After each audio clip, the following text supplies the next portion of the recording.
I've avoided this topic for a while because it was just too soon to say, and we're going to be walking on eggshells on this one because I don't want to fuck the story up. We don't know what happened exactly, and I'm gonna avoid victim blaming because I don't want to be that guy. I really don't. What I'm gonna do is I'm just gonna tell you guys a story, and we'll go through it. I'll give my thoughts, and I'll let you guys kind of decide what you think at the end because this has been one of the more interesting developments. Okay, we're talking about SuperMega in case it wasn't obvious from the fucking title. SuperMega is one of the more interesting situations. We're going to be talking about SuperMega. There's a lot that's happened with SuperMega. There's a whole situation, and I just want to go through it from front to back. So all this starts with Lex Updog. Well, really, it starts with SuperMega, I guess. So we can go back even further. We can go back to the beginning, guys. We're going back to the inception. How many of you guys are SuperMega fans? I don't really know how much audience overlap I realistically have with SuperMega. SuperMega is a gaming channel, sort of in the realm of something like Game Grumps or something like that. Part of the reason that they blew up is actually because I think they worked for Game Grumps, and they went on to later kind of do their own independent thing. They did some editing work with Game Grumps, but they've been on Game Grumps many times since then. They sit around, they play games together and whatever. You can see here's Ryan, here's Matt Watson. They're a pretty big channel. You know, their main channel has 953K. They also have individual channels. Matt Watson's channel, I think, let's see here. He's got 200K. He posts like music now. He was doing a music tour recently. Ryan McGee also has I think maybe he doesn't have his own channel. I guess he doesn't. I thought he did. They're just a very big channel. They're a very big channel, okay? I never really watched them. I wasn't a big fan of them. I did do a video about them on my main channel, talking about one of their former employees who ended up like conning them out of money by racking up credit card debt on their company Amex. Yeah, this fucking guy. Big surprise at this guy. I mean, I'm not trying to do a total physiognomy check, but he just doesn't look trustworthy. He looks like a cartoon version of a con man. He looks like, he just looks like a fucking scammer. He looks like a character straight out of Better Call Saul. But anyway, SuperMega, really big channel, really famous, and they have an office called the Super Megaplex, and at that office they have multiple employees and stuff like that. An allegation came out from this girl named Lex Updog regarding SuperMega. It wasn't regarding one of the actual members. Lex Updog releases this statement on Twitter. I made a video about my experiences with Don and Matt and Ryan / SuperMega. It would mean a lot to me if you watched it. In November 2021, I was sexually assaulted by Don at Don DRR on the first night that we had met while dating. We were both staying at Matt Watson's house. He attempted to physically force me to give him oral sex, and the only reason it didn't happen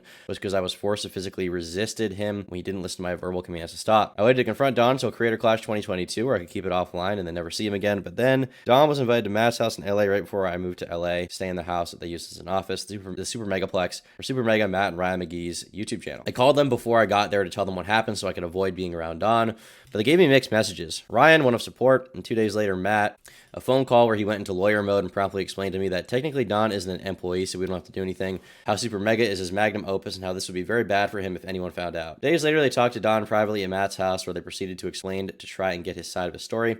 Left the conversation with Don saying he didn't know what he did wrong, and Matt and Ryan deciding for me that Don and I just needed to talk things out in person. The day before I get in their office, Matt texted me and told me he sent Don there and I had to hide in the bathroom for him to leave. During my time at the office, every action was held against us, me and Rav, in silent until I felt appropriate to use them to kick us out, even though these things consisted of leaving to Tennessee while I visited my mom for her birthday, even though I bought a car, leaving town to work, Rav's partner having attempted to take their life soon after I arrived, being still disturbed by what happened with Don and the reaction to it. We're all held against us, and they used it to gaslight us into being framed as lazy. We were working harder than normal to get the less work done due to having no place to work. Any action that wasn't looking for a place or going to see, or going to see one, also known as being fast or going away, was seen as bad when there was no sense of urgency placed upon us to begin with when we arrived. Staying in the office was uncomfortable as they did not want us to be there after this event, and we ended up homeless as a result of them icing us out and refusing to communicate to us almost completely despite staying at their job. Even about crucial things like concerns about living there, or where they wanted us gone. Matt and Ryan instead delegated the responsibility to their employees. We saw as friends asking us to help them with chores around the house until they had them correspond to their stead about moving out, upon which we realized what was going on and saw ourselves out before we got kicked out. After this, we had no communication with them. We were robbed on the way out of and back from LA. We lost almost everything we had, and we couldn't get our belongings from the office while living in the car from hotel to hotel for a while because they weren't talking to us. I feel like I couldn't talk about what was going on with me for the past year because I'd have to explain things that Matt and Ryan clearly didn't want people to know. So that's the basic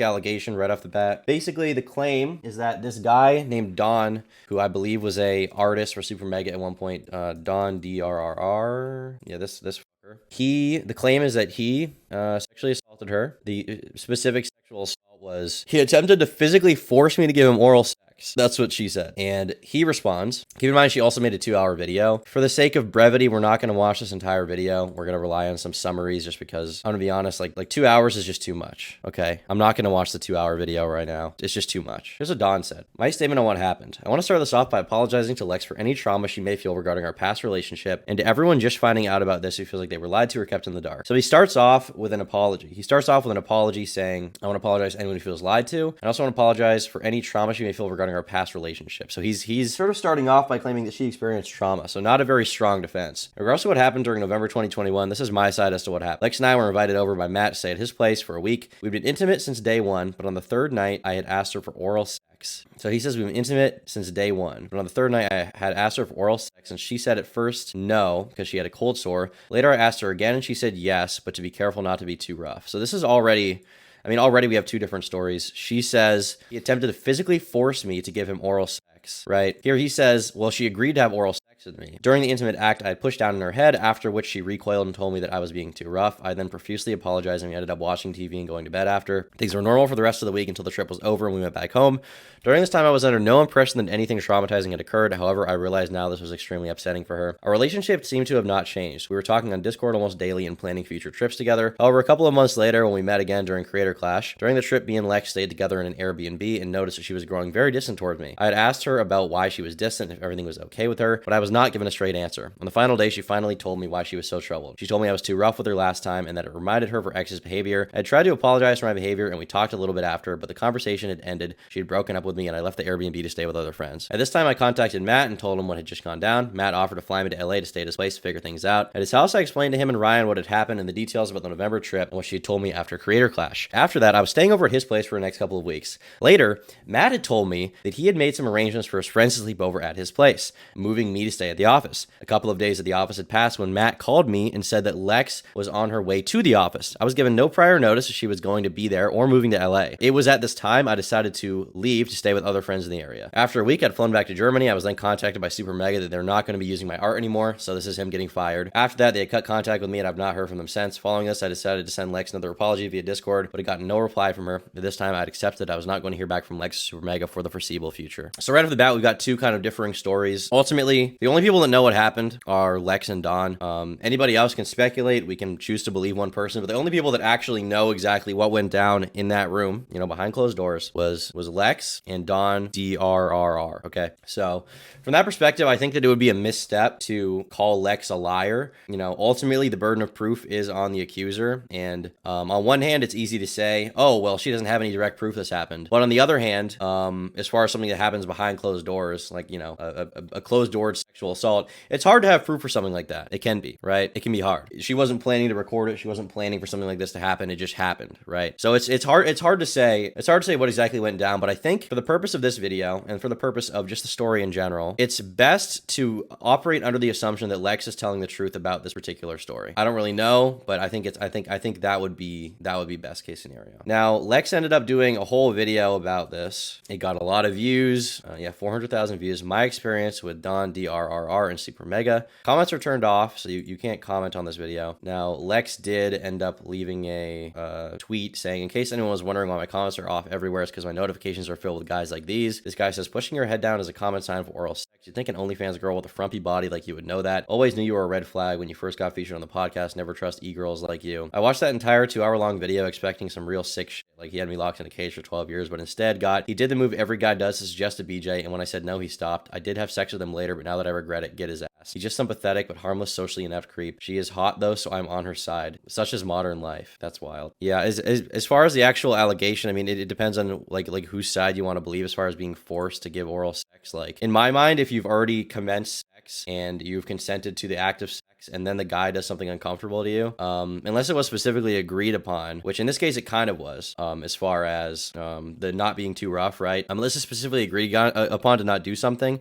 and then the guy crosses that boundary, then in my opinion, it's not sexual assault. In this case, I would put this honestly even more in a gray area, and the reason why is because if she, I mean, not to get too graphic, but if she's already giving him head, right, and he pushes her head down a bit, if she asks him to stop and he does stop, in my mind, like, I don't know how much blame I can realistically put on him. The fact that he didn't give like a very strong defense of himself worries me, I will say. Like, that's not very good. When you're accused of something and you genuinely believe that you are wrongly accused, I think people tend to come out across very aggressive, angry, and steadfast from front to back that they didn't do anything. This guy's kind of wishy-washy. He's like, I want to start this off by apologizing to Lex for any trauma she may feel. If you believe that you didn't do much wrong, why would there be trauma? I don't know. It's hard to say. So this guy, you know, I don't really know his whole deal. There's another allegation that he, Don DRR grooming. I can probably find it.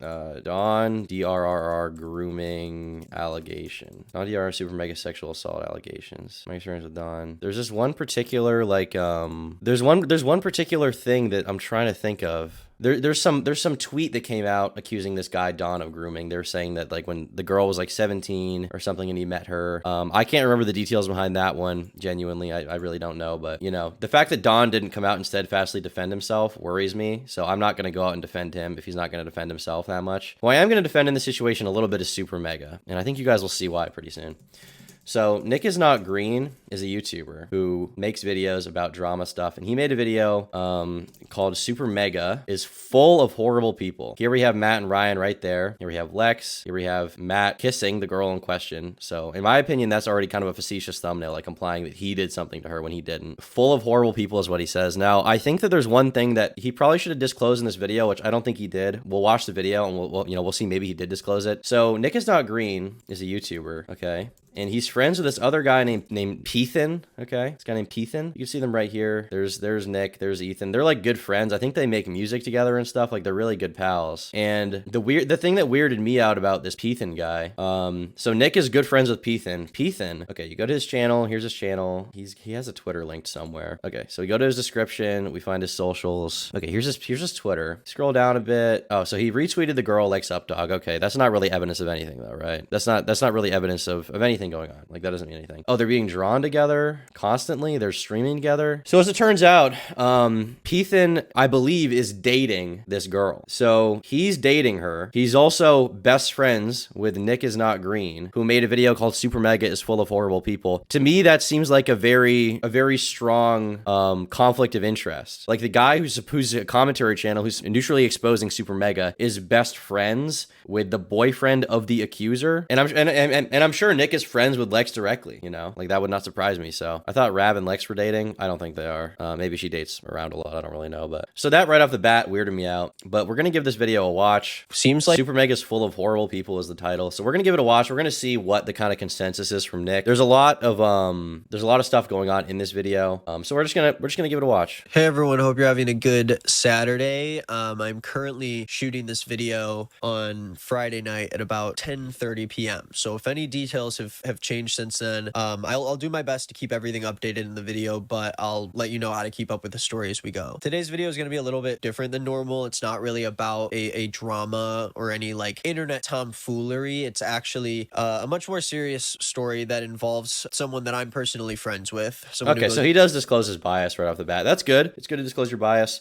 I still think it may be weird to make the video at all, but regardless of that, we're gonna give this a watch. By the name Lex, or Lex Updog online, and she's also the partner of one of my very good friends. Ethan is online, and that's kind of how I first began learning about this situation. So today's story has to do with a YouTube channel by the name of SuperMega, who is kind of in the circle of YouTubers that a lot of you probably know. And if you don't remember Matt and Ryan, you might remember them from the first Creator Clash, where they both had the shit beaten out of them. And on Thursday, Lex, who was a former friend of SuperMega that started working with them a couple years ago through making art for their thumbnails, came out with a video over 2 hours long that detailed her experience with Matt Watson and Ryan McGee from the YouTube channel SuperMega. This also included experiences with multiple employees that were hired by SuperMega, including another channel artist by the name of Don and a producer that worked So right off the bat, I guess it weirds me out that he sort of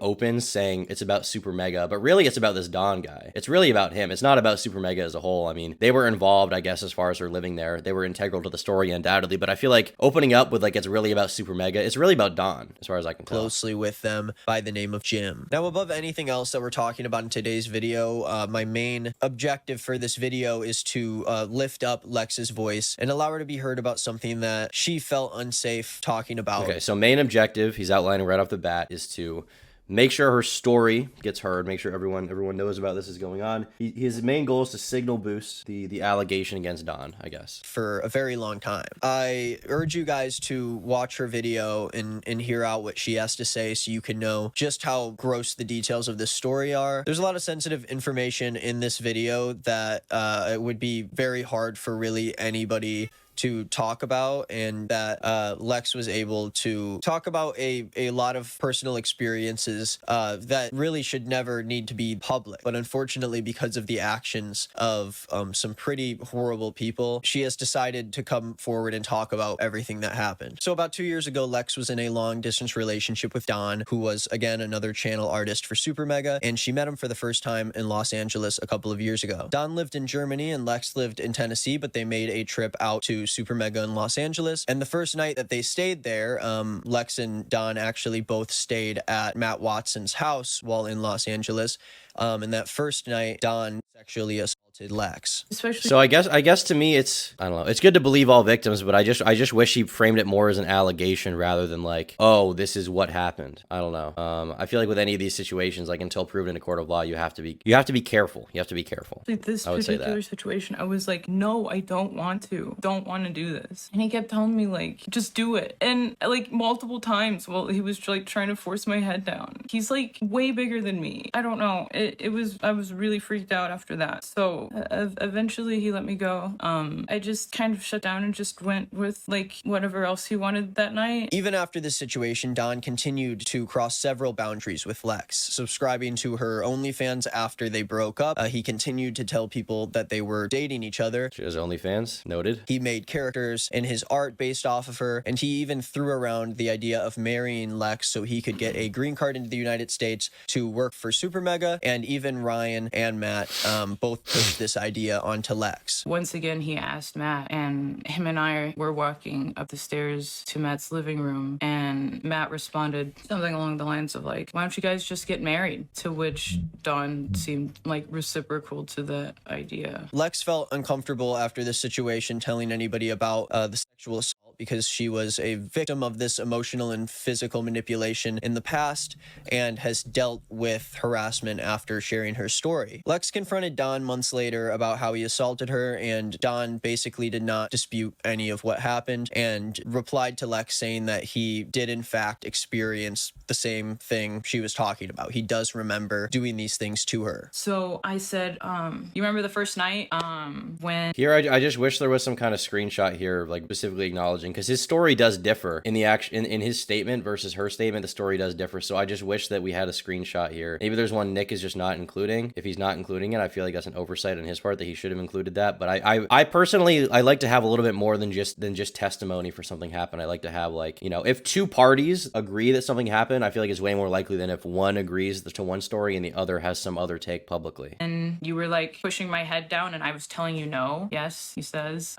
He like didn't dispute anything that I said. He was just saying yes. And I was like, you know that's sexual assault, right? Like, you can't do that to people. Like, that wasn't cool that you did that to me. I've been like really like messed up that you did that. I like have to like get better from this. This is something that I'm like having to recover from because making me not well. So I say all this and he says, so does that mean you're breaking up with me? And I was like, what? Yeah. To me, it was like, yeah, no. And that out of everything I said was both the shortest response I had to say, or like the shortest thing I had to say to him, and the most devastating. Lex told Matt and Ryan about this for the first time, and she felt like they were asking about a lot of specific details that made her feel uncomfortable. I was getting asked about like how things happened and stuff very inquisitively when I was on the phone with Ryan, and that was the one thing that I thought was weird, because if I believed someone, I wouldn't be asking that many questions. I'd just be like, you know, I don't need graphic detail. It never really seemed like they were worried about the sexual assault and about having an employee or a person under the roof of Matt's house who is a predator. Matt and Ryan took... This is the part. Okay, so the problem here is Matt and Ryan don't immediately know if Dawn is a perpetrator of sexual assault. Imagine you're the owner of a business. You have an employee. You have someone who works with you constantly, you know, relatively frequently, employee, contractor,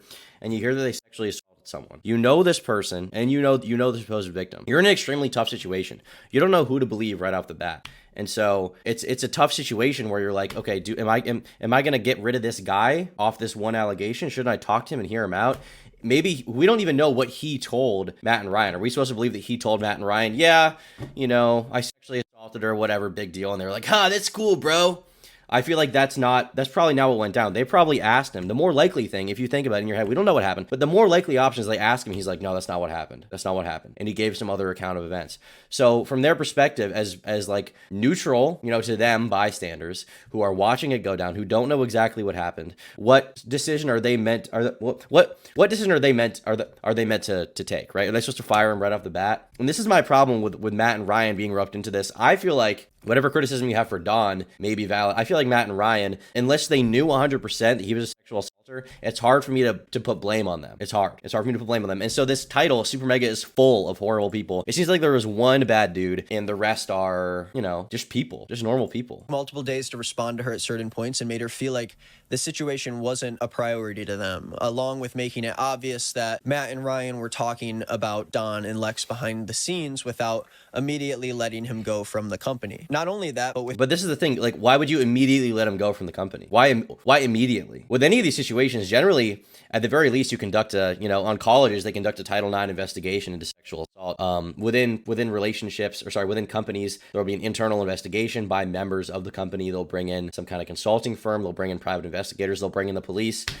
At the very least, that should be the standard that you're asking for. The standard should not be you hear someone did something bad, you immediately fire them. That is ridiculous. That is a very silly standard. Without kicking him out of Matt's house. I personally think him and Ryan did lots of talking before he decided to call me back. I felt them downplaying it. Apparently, Don's telling people y'all were vague with him and didn't say why he got fired. Sigh. He can just fade from view TBH, be gone, foul beast. Also, the 2 months I wasted there by the run of the Christ he chose to be here. In real time, but I was across the state. You don't have to answer if you don't want to talk about it, but is there a reason you don't have the job anymore? They just said they're not going to have me do the thumbnails. They're very vague. Jesus, that sucks. You've been with them for so long. That's not some shit you go vague about. I'm done with YouTubers, done with everything. So this is Dawn. This is talking to someone about this. I mean, the basic reason could be, like, maybe the reasoning is just like, regardless of whether he did it or not, they just don't want to deal with the controversy, so they let someone go. Sometimes companies will do that. Like, for example, years ago, G Fuel dropped Keemstar. They mutually parted ways because of the controversy. It wasn't because they hated Keemstar or thought he did something wrong. Sometimes the controversy generated by someone, regardless if they did something wrong or not, is just not worth dealing with comparative to the benefit they serve the company. They could find someone else other than Dawn to do the thumbnails and someone who doesn't have this baggage. 5 hours away and could do nothing about it. So that's when I decided I needed to be there. Matt had known since, or at least I told him, May 25th that I would be in town. On the 13th at 9 p.m., he messages me this. Hey, can't wait to see ya. Just an update. Dawn is staying at the office with Rav right now. I did not know what the fuck to say, so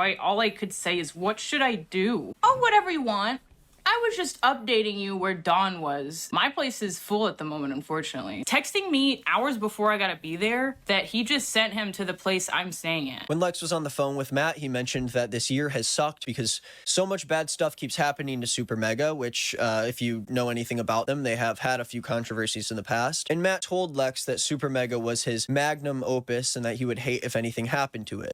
Magnum opus being a phrase that Matt would use several times when talking about the YouTube channel. And then says something insane. I guess people made fun of that. Like, I don't really blame people for calling it a magnum opus. Like, it's like a huge YouTube channel that they made millions of dollars off of. That's like a giant personal brand that has launched both of their careers personally. Saying that he would go on to all summer. Thanks for the 10, Trevor. People. Have a great weekend, guys. He said to me after I told him about his friend that sexually assaulted me, his friend and employee. He said, Super Mega's my magnum opus, and I would hate for something to mess it up. He said that multiple times. I remember I was sitting on like the curb of the parking lot of where I was staying at the time, outside, just like staring, because I never in a million years would have expected Matt, my friend Matt, to say something like that to me. It's like when someone says like, hey, your friend does assaulted me. That friend happens to be a coworker. Can I not see him? And you say, this job is my magnum opus multiple times. There's like, you just like don't care about people. To me, that seems like an oversimplification of the situation. I feel like there's no way that happened. And additionally, from like watching Matt's videos, I mean, this is just speculative, but he seems like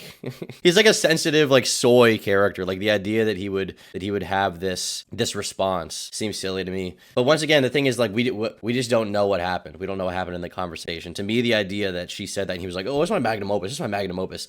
I think that's an oversimplification of a conversation because that's not how a real conversation goes. Multiple friends of his and people in his social By the way, I disavow people in chat who are saying she's BPD or whatever. We have no idea. circle talked about how Matt has used this phrase when talking about his channel, despite the fact that really not something to be that proud of. And this is like a sign to me that it's kind of weird. Like you throw in these like weird personal attacks also with this whole thing. Like, is it not something to be proud of? Like they've built like a giant YouTube empire. They have like, hundreds of thousands of fans. They've made hundreds of thousands of dollars on multiple months. Undoubtedly, they have an office. They've made a living for themselves. They've launched this whole brand. Like they're very famous. Is not something to be proud of? Why even add that in? What the fuck? Like what do you do, Nick is not green? At least at the very least, and this is a little ironic coming from me, a commentary YouTuber, but at the very least, they built a brand based on their personality. Nick is not green's entire channel is talking about things that other people do. There's not a video you'll see where it's not talking about someone else. If he did a video where it was just talking about himself and his personality with no sensationalism, nothing like that, just him trying to be funny without having to talk about what Mr. Beard, thinks, or like he would not get views. And that's fine. I'm kind of in the same boat because I do commentary videos. Like there's no doubt about that. It's okay to have a channel like that. Throwing in this weird little insult like it's not something to be that proud of. What the fuck did you do, bro? You just talk about drama online. You're like Taylor Lorenz. You're like TMZ. Don continued to live and stay at SuperMega's office in Los Angeles, even when Lex would come to visit. In one instance, she was actually at the SuperMega office and had to hide in the bathroom because Don showed up unannounced. Months after the fact, Don continued to hang out around SuperMega, and even when they finally let him go, they never told their audience why he was fired. Not only this, but after letting Don go, he actually tweeted out to SuperMega fans asking if anyone had a place in Los Angeles for him to I'm in Burbank right now. I need a place to crash, and I'm willing to let this little dude and me stay with him for a few days. stay. And without Matt and Ryan actually making a statement about why Don was let go from the company, people really didn't know if there was something bad that happened. A SuperMega fan could have responded to Don's message and allowed him to stay at their place, not knowing that they have a predator in the same room as them. Lex would then confide. Okay, going back to Lex's story, I'm just thinking the gray area is really from Don's perspective. What she's saying is that he just pressured her. He was like, suck my dick, suck my dick, suck my dick, and eventually she did it unhappily, and she was like scared of him physically. Like, I don't know. I feel like discounting her story is once again is just a huge mistake. I would not want to do that. Chat, I see a lot of stuff in chat. You guys have to assume that her story baseline is relatively truthful. Okay, I'm going to. Did she say she said no? Yes, she did say that. In the producer of SuperMega, Jim, about being sexually assaulted by Don, only to have Jim begin to flirt with her the same night and ended up kissing Lex without her consent and even bringing her into another room where he kissed her again right after she explained to him that What's this guy's name? Don's message and allowed him to stay at their place, not knowing that they have a predator in the same room as them. Lex would then confide in the producer of SuperMega, Jim. SuperMega. Does he have like a YouTube channel or a Twitter? Jim SuperMega. Apology video publicly uploaded. Those of you who don't know, Lex Updog recently uploaded a video to her YouTube detailing her experience with SuperMega and Dawn, the former channel artist. About a year ago, as mentioned in her video, July 4th, 2022, I made her feel extremely uncomfortable with my actions. A couple days ago was the first time I learned that I made. Okay, so my thing is like, there's kind of two perspectives. One, she's saying that he kissed her without consent. These people are saying, how does anyone know it's inappropriate to try and kiss someone while they're talking about how upset they were assaulted and nothing was done about it? I mean, it can be inappropriate, but we don't know the context. Sometimes the way that sex happens is like during an intimate moment when you're sharing stories of like, things you've gone through that were bad. Like then you just fuck. Like that's part of what happens now and then. We don't know the specific context of this situation. We'll have to watch more to find out more about it, but none of these guys are really keen on reached out defending to her, themselves at all. That was something that will sit with me for the rest of my life. That's what occurred. and how inappropriate my actions were. Bro. Already, What happened? I had noticed her being standoffish, and I asked her about how she was doing. And she opened up. All these about people need to go Dawn, to the gym, man. Every single person in the situation on both sides needs to how go to he the gym. treated her, and I knew how she felt, and I told her how sorry I was. Okay, I can't. This is too slow. about being sexually assaulted by Dawn, only to have Jim begin to flirt with her the same night and ended up kissing Lex without her consent and even bringing her into another room where he kissed her again right after she explained to him that Dawn sexually assaulted her. What do you mean kiss without consent? Like he like grabbed her and like shoved her in another room? Like is that what he's saying? Matt's house. Listens to my sexual assault story and then makes out with me. Like at this rate, I'm just kind of stun locked. I had no idea what he's doing. I don't know if there's even any other people in the place. I think there was 2 other people. I think Matt and Rav were still there. So he like gets up at some point after like putting me in a chokehold a few more times and kissing. He only kissed me a couple of times, but he put me in a chokehold for a while and it was very uncomfortable. He like gets up and then goes. Chatic, I heard both needs to go. Dude, they everyone in this situation, every single person, if they had gone to the gym, this might have not happened. To the office and he's like, come here. I don't even remember thinking anything. I was literally just like confused. And because when he said that, he was in the office, but he was in the closet. And when I came over to him, because I was like, why in my head, I'm thinking, why is this guy just went to the office closet? Like the office where like everybody has their computers and there's like a coat closet and you just go in there and stand in the doorway and give me a kiss. Again, I didn't even have like a reaction. I don't understand. Why did she choose to go over there? I don't know. Just didn't know what the fuck that was. Months later, and Rav, who is a musician who was friends with Matt and Ryan at the time, went through a series of events that left them homeless in Los Angeles while trying desperately to find a place to live. A lot of these details about how all of this happened were in Lex's video. Obviously, I wish I could cover even more, but that's her story to fully tell, and I still insist that you guys check it out. After staying at the SuperMega office while trying to find a place, Matt, Ryan, and Jim constantly pressured Lex and Rav to leave their office while downplaying all of the horrible circumstances that led to their homelessness. Lex said she later found out that Matt and Ryan were making fun of her and Rav behind their backs about posts that Lex had made about her car being broken into and robbed. Lex and Rav were robbed 2 different times while being homeless, keeping their belongings in a car because they had no other choice at the time. And when Lex and Rav tried to explain this situation to SuperMega, they went through days of conversations where Matt and Ryan actually became upset at Lex and Rav, telling them that they were rude when staying at their office and claiming that they went about the situation in the best way they could. So Ryan gets really real with it. The next day, 5 p.m. just about, they had to spend a day and a half chewing on this. The way these guys like do group chats is they all thirsting. go in the He meant thirsting. Okay. office together and like play football, like who's doing good cop, bad cop ass shit. Very manipulative. But how else do you think I don't get why these people are owed a place to stay, I guess. It's like, you're homeless. It's like, well, like, I don't know, get a job and get a home or something. I guess if they agreed to give them a place to stay and then they retracted that later or something, like, that sucks. I feel like they're under no obligation to give these people a place to stay whatsoever. So, like, if you're homeless, get a home, okay? If you're homeless, you gotta get home more. You gotta get homed. Get a home. Would have had Jim message me with Matt in there. They all work together. Why does Matt need to be in there? Except for a power dynamic. They know what they're doing. Ryan says the next day, Matt's got a text from Rav where Rav says he talked with Lex and got additional context and told Matt it's not as serious as now. How the fuck is that be the case with their public tale? That's interesting. We'll watch his video. I don't think it's about that. It's just we're trying to get our lives together and we've been nothing but generous to y'all during this time. I think the idea that there are grievances time and time again with our friendship when we've been helping you whenever we can is confusing. It's not a good feeling and overwhelming, especially since this year has nothing but drama since the jump. Literally nothing to do with me at all or Rav. I don't care. No one's saying that to me. No one's saying I know you've dealt with a lot. Like they're saying they're only bringing it up as like we've dealt with you. Like Rav just is like, congrats about the bad thing that is good now. And when it gets brought up for us, it's about like, we've been helping you time and time again. And there's still grievances time and time again. I mean, I assume that maybe they had problems with the living situation with them living at the office, you know? I wouldn't, if I had an office, I wouldn't want people living there for an extended period of time. I'd want them to be fucking gone. It seems, I don't know. It seems just a little entitled. I feel like the sexual assault story.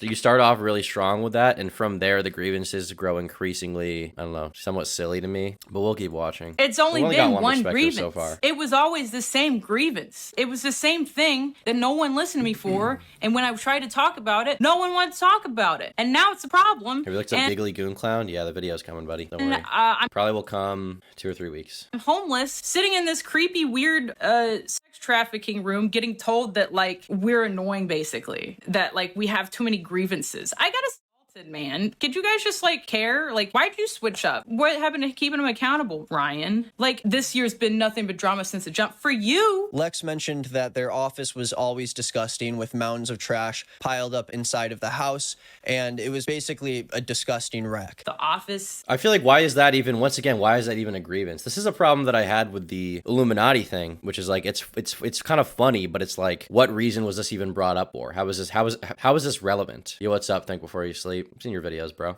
But yeah, how is the office being messy relevant to any of this? Like, why does this have any bearing on? Like, you're given a free place to stay, and then your problem becomes that it's like trashy? Like, it was a free place. Like, I'm sorry that there's trash everywhere. Dirty. I'm often cleaning up maggot infested pizza boxes. I'm doing stuff that maids get paid to do on my free time that I'm not working. Okay, but you say your free time, but you're staying at a place for free. I don't know. Like, you're staying at a place for free. What do you mean free time? Did you have a job at this point? Like, I don't understand. You had to help clean up. I just heard you're out taking another vacation. Wonder if there were any updates on expected move out day. Hope the search has been good. Taking another vacation. Wonder if there are any updates on the expected move out date. Hope the search has been going good. And there have been several people bringing this up after the fact, saying that in their time at the Super Megaplex, it was just as disgusting as Lex would explain. All in all, it felt like Lex and Rav were a situation. Once again, I just don't see how the office being gross has any bearing on the sexual assault story. That Matt and Ryan... It seems like it's just kind of like tacked on cannon fodder. ...wanted nothing to do with, and it seemed like they were constantly downplaying their situation while also trying to nudge them towards leaving the office. So I suffered because of having to rush from knowing I was going to be asked, instead of them just either giving me a to leave by or asking me, like, do you know when you can be gone by? They Instead, did say they that. would just say, you guys on a vacation again? Insinuating that we're doing it only for fun. It was never like, maybe they don't want to be around us or something. It was always an us problem. And I think that's why I still gaslight myself about everything. How do you get... I feel like they did ask, like, when are you moving out? The problem is, like, if you're letting someone stay with you for a short amount of time and, like, they're in need of a place, like, on one hand, it's hard to ask for a specific date, but they're asking, like, how's the look going? How's the search going? Are you guys finding a place to move out? You know what I mean? Get someone to talk to you when they refuse to. You just can't. And when that person or people are responsible of the, like, land that all your worldly possessions are in that haven't been stolen, you kind of have to, like, work with them. And they were refusing to work with us. There was a point in time we get into town, we just don't have access to the Plex. There's at least over a week of time where we have no stuff. I can't get my computer. I can't get my extra clothes that I have in California. Anything. I just can't function, and because he's talking to Alex Ernst. He's making a video with Alex Ernst today. Sorry, you don't get your clothes. I haven't read back on this particular conversation since then, but it's so cruel. Like, we're homeless sitting in a hotel reading this. Like, all this peaceful talk Rav does is met with a text back from Ryan saying, we were told that y'all are still upset with how we handled the Dawn situation. Is this not true? If the problems you're talking about that and are just an off vibe, then yeah, we've caught it too. Whether it's standoffishness we're getting from y'all acting in a rude manner when invited to my birthday, or what seemed like directed negative sarcasm in a recent group This just chat. seems like so It's much difficult like why is this even in this video? to not expect there is antagonism behind some of these things. The fact that he can say, like, even bring up the Dawn situation, I had not talked about Dawn in typed words the whole time. So I remember when I wrote this, I was like, oh, so I could just show this to anyone now, right? Like, I could just show, he said it, it's real. Like, it's not just like some shit that I'm like saying in insular and then there's no other proof of someone else. I mean, there's proof that someone said that there was a situation with Dawn. There's not proof that it went down the way you said it went down. There's not proof, you know, it's not all of it in there. I remember feeling a weird amount of relief when he wrote that and sent it. I was like, you're so mad you like fucked yourself. Lex explains in her video that really all she wanted from SuperMega was for them to make a post about why they were letting Don go after so much time, so other people don't become victims of him. But Matt and Ryan never did that. They never, ever... Did she ask them to do that? Is that her? Did she ask them to do that directly? I'm curious. Because the problem is, like, if she didn't ask them directly, then if they go out and do that without a permission, then they're talking about a victim story without their permission, and that's a whole other issue, right? When there's a victim, you don't want to disrespect their own right to privacy. And so from my perspective, it's like, if they're going to talk about the situation, they need ample justification, and they need like explicit written approval from her. And if she doesn't approve of that, if she doesn't specifically ask for it, then it's hard for me to justify that action. Explained to anyone publicly why Don left the company. Not only that, but Ryan even liked a photo that Don posted on Twitter of some art he made after knowing about the sexual assault and letting him go. Again, okay, knowing about the sexual assault, knowing that there was someone who said that something happened. We don't know to what extent this even happened. As far as liking art, you liked a tweet, and you'll see later on, this is something that's also reflected with this Pethan guy. I went through his Twitter, and he made this tweet that was like, let me find it, buddy. Hold on. Okay, so Tough Guy over here was liking pics last night of Tony Soprano killing someone who ratted on him. Normal behavior from a guy who was knocked out in 20 seconds. He's liking a picture. He's liking a fucking Tony Soprano meme from a fucking TV. Are you delusional that in your head this is him like choking you out? It's not that serious, lil bro, okay? He don't know you, lil bro. He don't know you. He's not thinking about you. He's not thinking about that. He probably saw this fucking meme and liked it. I could not imagine more pussy behavior. I think this is almost projection from this Ethan guy. Okay. I think this is like Tough Guy projection. Because if you see what he looks like, I mean, I'm not over here acting like I'm, Big Bad Tom, okay? Because I'm not. But like, James Charles, this guy's not back. beating anyone up either. He's like, he's the Pillsbury Doughboy, which is okay. But like, what is this whole like posturing over liking a tweet as if this means anything? It's just so stupid. It's so stupid. It's 100% Tough Guy projection. I think it is. It seems to be to me. Do you watch Chud Bob Soy Pants? Yes. And there are countless more details that I urge you to check out in Lex's video. Let's keep moving on. After this video was posted, ex-fans of SuperMega on Reddit and Twitter began to post about Lex's video, and they very quickly took Lex's side in the situation, bringing up even more cases of Matt and Ryan's disgusting behavior, as well as Don and Jim. It seems like a lot of fans were already a bit weary of SuperMega after a number of smaller controversies they've been in over the past few years, but this by far is the biggest one. In the time since, it feels like people are beginning to equal blame on the two guys, but at first it seemed like people were definitely trying to shit on Matt a lot more in this situation, and I really don't feel like that's a fair thing to say. That's not fair, guys. We need to shit on Ryan way more. I think Ryan is just as at fault here as Matt is in this situation. They are both owners of their YouTube channel. They are the bosses of the people who are a part of this story. And Ryan may as well have been the one person that Matt would listen to in this situation, but he decided not to. There are multiple texts from Ryan downplaying the severity of this situation, and I think him and Matt are both pretty despicable human beings for letting any of this happen. Despicable human beings. Okay, so is this him on stream? I don't know. Maybe this is just him reacting to some other stuff. I feel like they're not despicable. I've not seen proof yet that they're despicable in this video. I've not. I've seen proof that maybe they don't think that it's as serious as Lex does.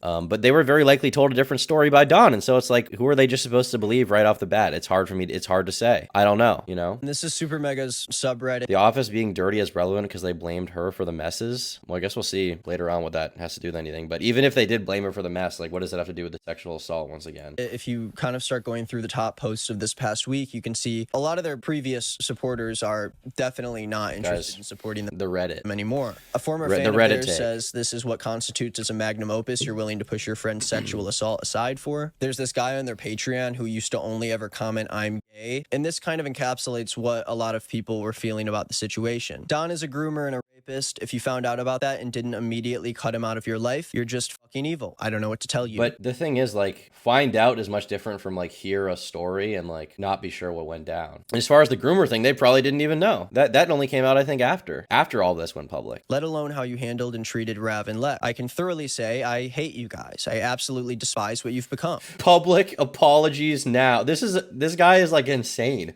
Public apologies now. How parasocial are you that you're like this They need to respond right now. Publicly apologize. Not just to her, but to me, because I was a fan. You let me down. Bro, they don't know you. You just watch their YouTube videos. Public apologies now. I'm so unbelievable. You love it. He reads it calmly. He reads it calmly in this sort of desperate for pussy voice, like downplays how retarded this comment is. Serious. This will be my final post on your dog shit motherfuckers page. I used to look forward to commenting I'm gay. It was a fun ritual born out of rhyme. I used to look forward to commenting I'm gay. Bro. Proclivity to do so in early SuperMega episodes is a bit. Can we get some I'm gays in chat, guys? Can we get some I'm gays in chat? Pride Month is not over on the Tom Dark channel. We're back. We're officially back. It's Pride all the time, okay? And always enjoyed their irreverent, but still, at the end of the day, respectful way you joked about homoerotic content and whatnot. Why is this part even here? Like, is this to pad out the video or something? I get it if it is, but reading this comment about how you like saying gay shit on their Patreon, and then like I always, as a gay man myself, I always loved that you guys joked about gay sex. This is my final post. My final I'm gay. Now it's just I'm disgusted. Reflect on what you've done. My final I'm gay. Now it's just I'm disgusted. Bro. A real come to Jesus moment about all this over the next few years. Otherwise, there's no hope for you, and I hope you rot in a ditch. And if we go to this post about Lex's tweet explaining that she made this video about SuperMega, and you have a lot of people who are upset about it. Rightfully so. This person says, fuck me. That is awful and disgusting. I don't even know what to say. I'm so disappointed. All right, time to pull out the ukulele. Matt is definitely canceling his last 2 shows, and this is referring to the fact that Matt Watson was actually on tour at the time this video came out, and when all of this came out, he actually tweeted about the situation, surprisingly. Why is it surprising? Why is it surprising that when you make like a giant allegation alleging that this entire business is complicit in covering up a sexual assault and then making people homeless, why the fuck would he not tweet about it and cancel the tour dates? Like, you're going for this guy's fucking neck. Of course that's gonna be the response, That's not that crazy. This Super Mega Swap for accumulating and pandering to these types of fans. I mean, to a certain extent, yeah, it can be an unintentional thing, but you have to be very careful the kind of audience you accrue. I try to be careful with the videos I make. Even the language you use can be very important for not accruing the wrong kind of fan base, This is what he said. He said, hey guys, with what's being said right now, which is a very weird way to explain what happened. Why is it a weird way to explain what happened? He just hasn't made a public statement he just hasn't made a public statement yet. He's like, hey guys, I know there's a lot of stuff going on with what's being said. The framing is dishonest. It's front loading it as if this guy's lying, when the truth is that you don't know what happened, Nick. You don't know what happened. You weren't even there. I don't feel like this is an honest interpretation of events, to be honest with you. I really don't.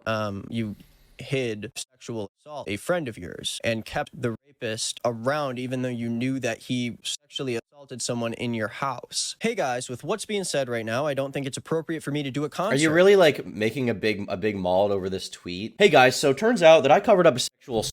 Sorry, y'all. Gonna be responding. Like, that's obviously not what he's gonna fucking say, dude.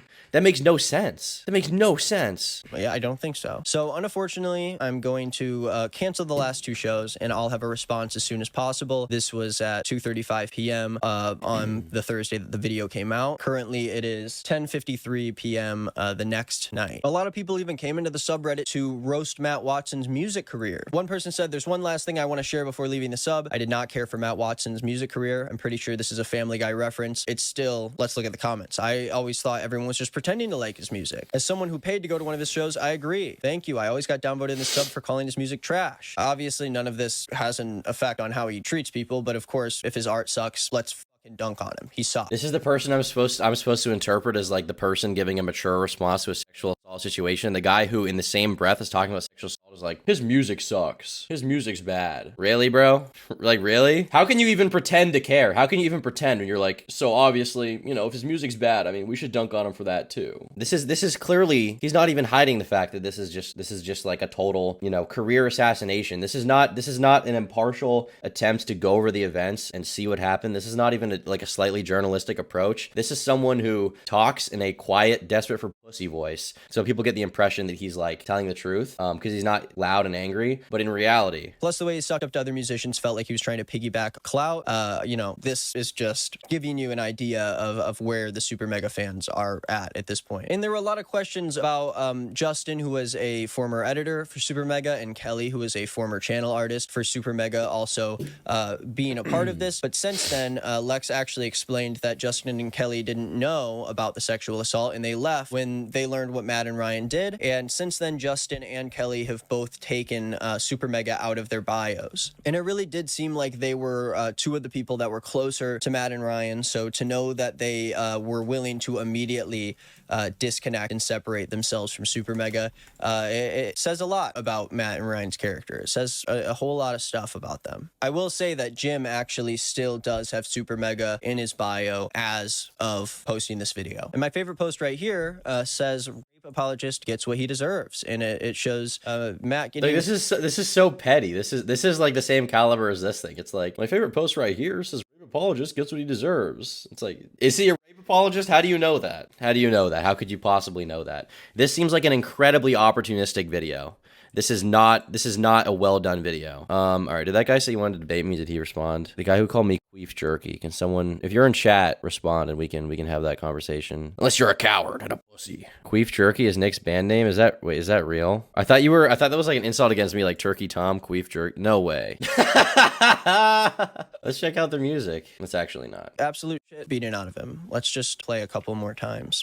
We can keep watching it. I don't think anyone minds letting this loop on repeat. We could just let this go. Once again, like, this is clearly not even close to an impartial journalistic retelling of what happened. This is a biased story from someone pretending to, like, kind of be impartial, but then they immediately go in with, like, right after the story, they go in with, like, the most personal attacks. Oh, his music sucks. Want me to do this for the rest of the video? This is a horrible video. I know the boys messed up, but please understand, Super Mega's Matt's magnum opus. And you have another post from here by an 8+ year fan of Super Mega that says, "They've been here since the Syndigo days, a channel that Matt and Ryan used to be a part of, and I just can't do this shit anymore. Time and time again, Super Mega has revealed to be continually doing dumb shit, and their content isn't really that funny anymore. Well, the worst crime of all time. They're not funny. I live near a place where Matt was playing live, and I almost got a ticket, but I'm glad I didn't. After all the awful stuff that Lex went through and that shit that he allegedly said about Daniel, I'm really disgusted." And what this fan is referencing there is a close friend of Ryan and Matt who used to be a part of this channel, Syndigo. Daniel was the third member of this YouTube channel, and he ended up taking his life a number of years ago. And despite the fact that this seemed to be a big turning point in Matt and Ryan's career, and it seems to be something that affected them even to this day, Lex and, as we'll learn in the future, other former employees of Super Mega have claimed that Matt had made a lot of jokes about what happened to Daniel, and even called him a coward at some point for what he did. Okay, even if that's true, whose fucking right is it to talk about that? Why even bring up their dead friend? You didn't fucking know him. People make jokes to cope with situations. As far as calling him a coward, that's a personal interaction among friends. And for anyone to act offended on the outside, like, "Oh, you said that about your friend dying." It's his friend. It's not your friend. You didn't know him, Nick. Lex didn't know him. None of these people knew him. The only people that knew him were Matt and Ryan. I feel like it's their right to talk about it how they want, you know? It genuinely. And I'm pretty sure later on in Matt's video, I believe he said they didn't make those comments. We don't know what the truth is. One side said it happened, one side said it didn't. But even if that's the case, like, how is that your right? Why would you even bring that up? I see that as disgusting, honestly. You know, I don't moral F over a lot of stuff, but I see that as disgusting to claim that, to bring up their old dead friend as like a point against them, and however they talk about it in private. That's their own way to cope and deal with the situation. They can talk about it however they want. You didn't know this person. Do you think you knew that person because you were like a fan of them? And even if they did do that, how the fuck does that have anything to do with the sexual assault allegation? The first 10 minutes, maybe 15 in this video were like relevant information. The rest of it has been like bullshit tacked on to make them look bad. Their office was messy. This is a bad video. Alex's video, one of the details she mentioned that wasn't as relevant to the main story was that Matt actually cheated on a long-term girlfriend of his. Who cares? Who cares? I don't care that he cheated on his fucking girlfriend. I don't know him. I'm not his girlfriend. What's wrong with you? He cheated on his girlfriend of a long time. He actually cheated on his girlfriend of a long... Bro, like, I just don't care. This is not my relationship. It's not nice to cheat on your girlfriend. Like, I'm not gonna, like, excuse that. But it's also not my relationship, so how should I have an investment in that happening? Tom's a cheater apologist? I guess I am, because I don't give a shit. He also doesn't. Yeah, he doesn't flush. He leaves piss on the toilet seat. He leaves Dorito wrappers out. Like he parks in the handicap space. Like very recently, within the past year, and not only did that, but cheated on the girl that he cheated on his girlfriend with a sex worker by the name of Morg Pie, as we came to find out. I mean, to be frank, who else would he cheat on someone with other than a prostitute, right? Like, this is an insufferable video. This part, I hadn't even seen this part. This part is confirmed to me that this was never an honest thing from the start. He cheated on his girlfriend. Why does anybody care that he cheated on his girlfriend? How is that a moral quandary for you as a viewer, that somebody that you find funny on the fucking internet cheated on their girlfriend? There's this parasocial interaction type thing has got to stop, okay? This is horrible. People talk about how parasocial relationships are bad. This is the worst way that a parasocial relationship can possibly manifest. Being this invested in the personal love and sex life of a random YouTuber you've never met. If there's a victim involved, where there's someone underage being taken advantage of, they're being groomed. If there's someone who's being sexually assaulted, like with Lex's initial story, that is a valid thing to criticize, bring up, talk about. I'm not going to discount that story because you absolutely cannot do that. But at the same time, if you want to tack on all this other bullshit, that only serves to discredit the story, muddy the water, and make it look horrible. This is not someone trying to fight against someone's sexual assault. The title of this video is more telling than ever. The true purpose of this video, the thesis he says is, I just want to boost her story. No, it's not. That's not the purpose of the video. The purpose of the video is to make a hit piece on SuperMega and how they're mean behind the scenes, and you use this sexual assault as an entry point to opportunistically talk about your personal grievances with them getting pussy. That's your problem? Pie ended up going on a stream and talking about her experience with Matt Watson after seeing what Lex had to say in her video, and someone from the Super Mega subreddit put together a stream recap of what she was talking about. I will link that below, or I'm sure you can find it on her Twitch stream if you want to watch the entire thing. But let's talk about what she said here. Morg Pie says that Matt started talking to her in the DMs. He was flirtatious and didn't mention a girlfriend until they had been DMing consistently. Matt and his girlfriend... Oh no, he fucked her. Dude, her name is Morg Pie. She's a... What is this person's account, bro? Fucking Pornhub right off the bat. Okay. I don't think I can even look at that. I don't think I can do that. This person is a porn star, okay? This person is a professional, like, how is this a major issue? I really fail to understand. Like, what do you expect people to message you for when you spread your pussy on the internet? I'm sorry. What do you expect to be the purpose of your interaction with someone when your tits are out on your Twitter account? At the time, were together for a... And like, if he cheated on his girlfriend, that sucks, but I'm not his girlfriend, so I don't know what he did, and that's not my problem. He started texting Morg Pie about being in a really rough place mentally. He texted her that he was upset because his friends found out that he was cheating on his ex, who goes by the name Annabelle, with a girl by the name of Zeph. Zeph is actually a popular musician who Matt ended up dating, and if you go to her most recent post, you can see that comments on this post have been limited. The top comment saying magnum opus. It at least seems like up to this point that Zeph and Matt both knowingly cheated on Annabelle.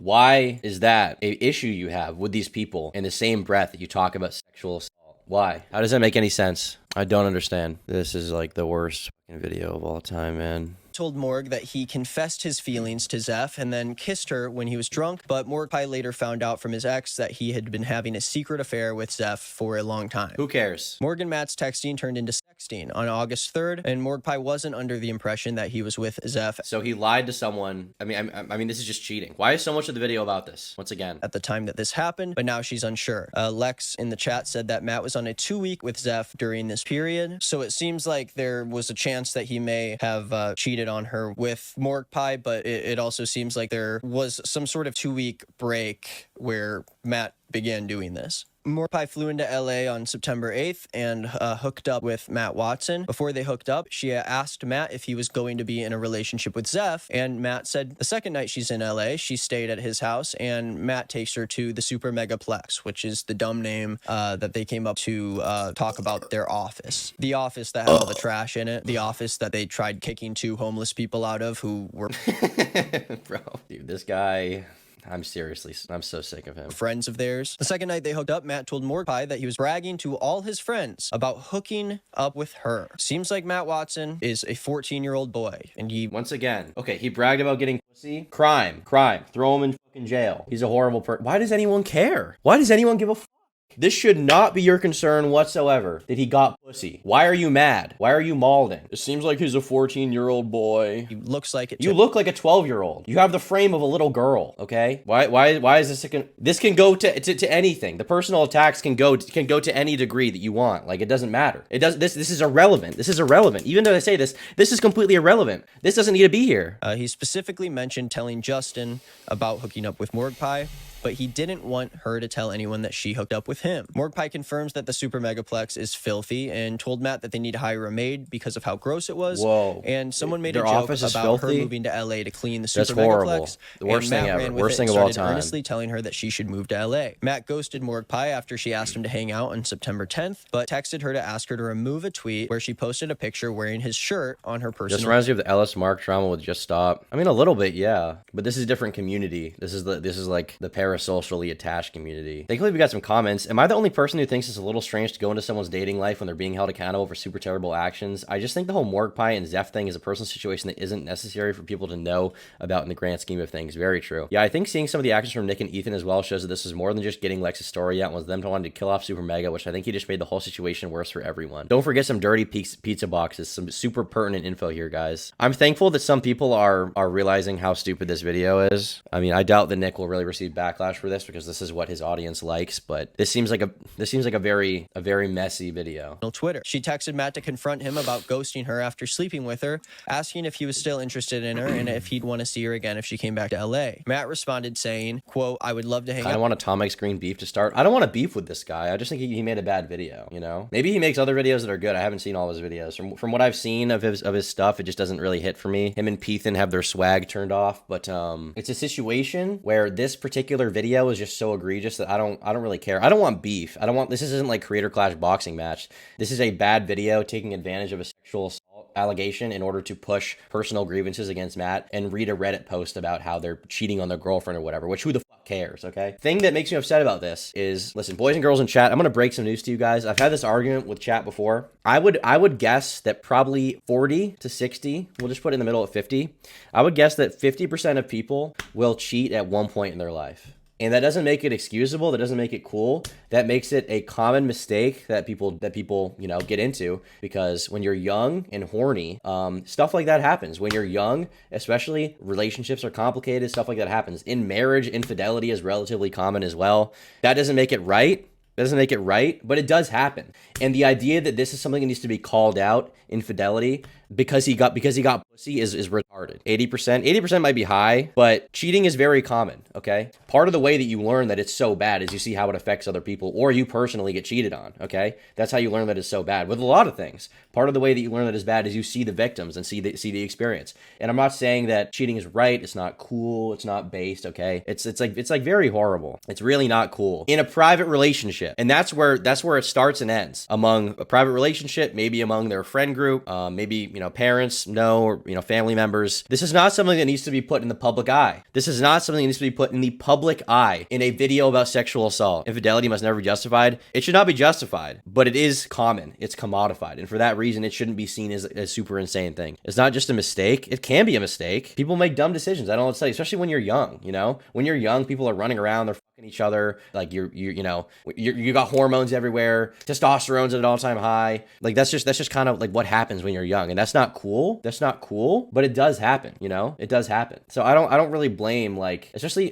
like young guys and young girls. If you're like under 23, 24 and you cheat on someone, like that's not cool, but I feel like it shouldn't be held against you for the rest of your life. And in addition to that, it doesn't need to be made in a public drama. It doesn't. Cheating in a long-term relationship isn't okay. I didn't say it was okay, but I don't care because it's not my fucking girlfriend, okay? It's not. And you shouldn't either. You should care in your own personal relationships. If you hear that some random e-celeb that plays video games on video fucking cheated on their girlfriend, that should not bother you. If it does, get your head checked. Go outside. Watch less YouTube. Listen to less podcasts. Seriously. I disagree. Cheating is immoral, period. Did I say it's not immoral? Tell me where I said that. Tom's triggered. Yeah, because you people are all retarded. You're like 14. If you have a take like this, you've either been cheated on recently and you're mad about it, or you're 14 years old. For real, these people aren't people to look up to? Yeah, they're YouTubers. You don't know them. Look up to their art. Look up to maybe what they made, their creation.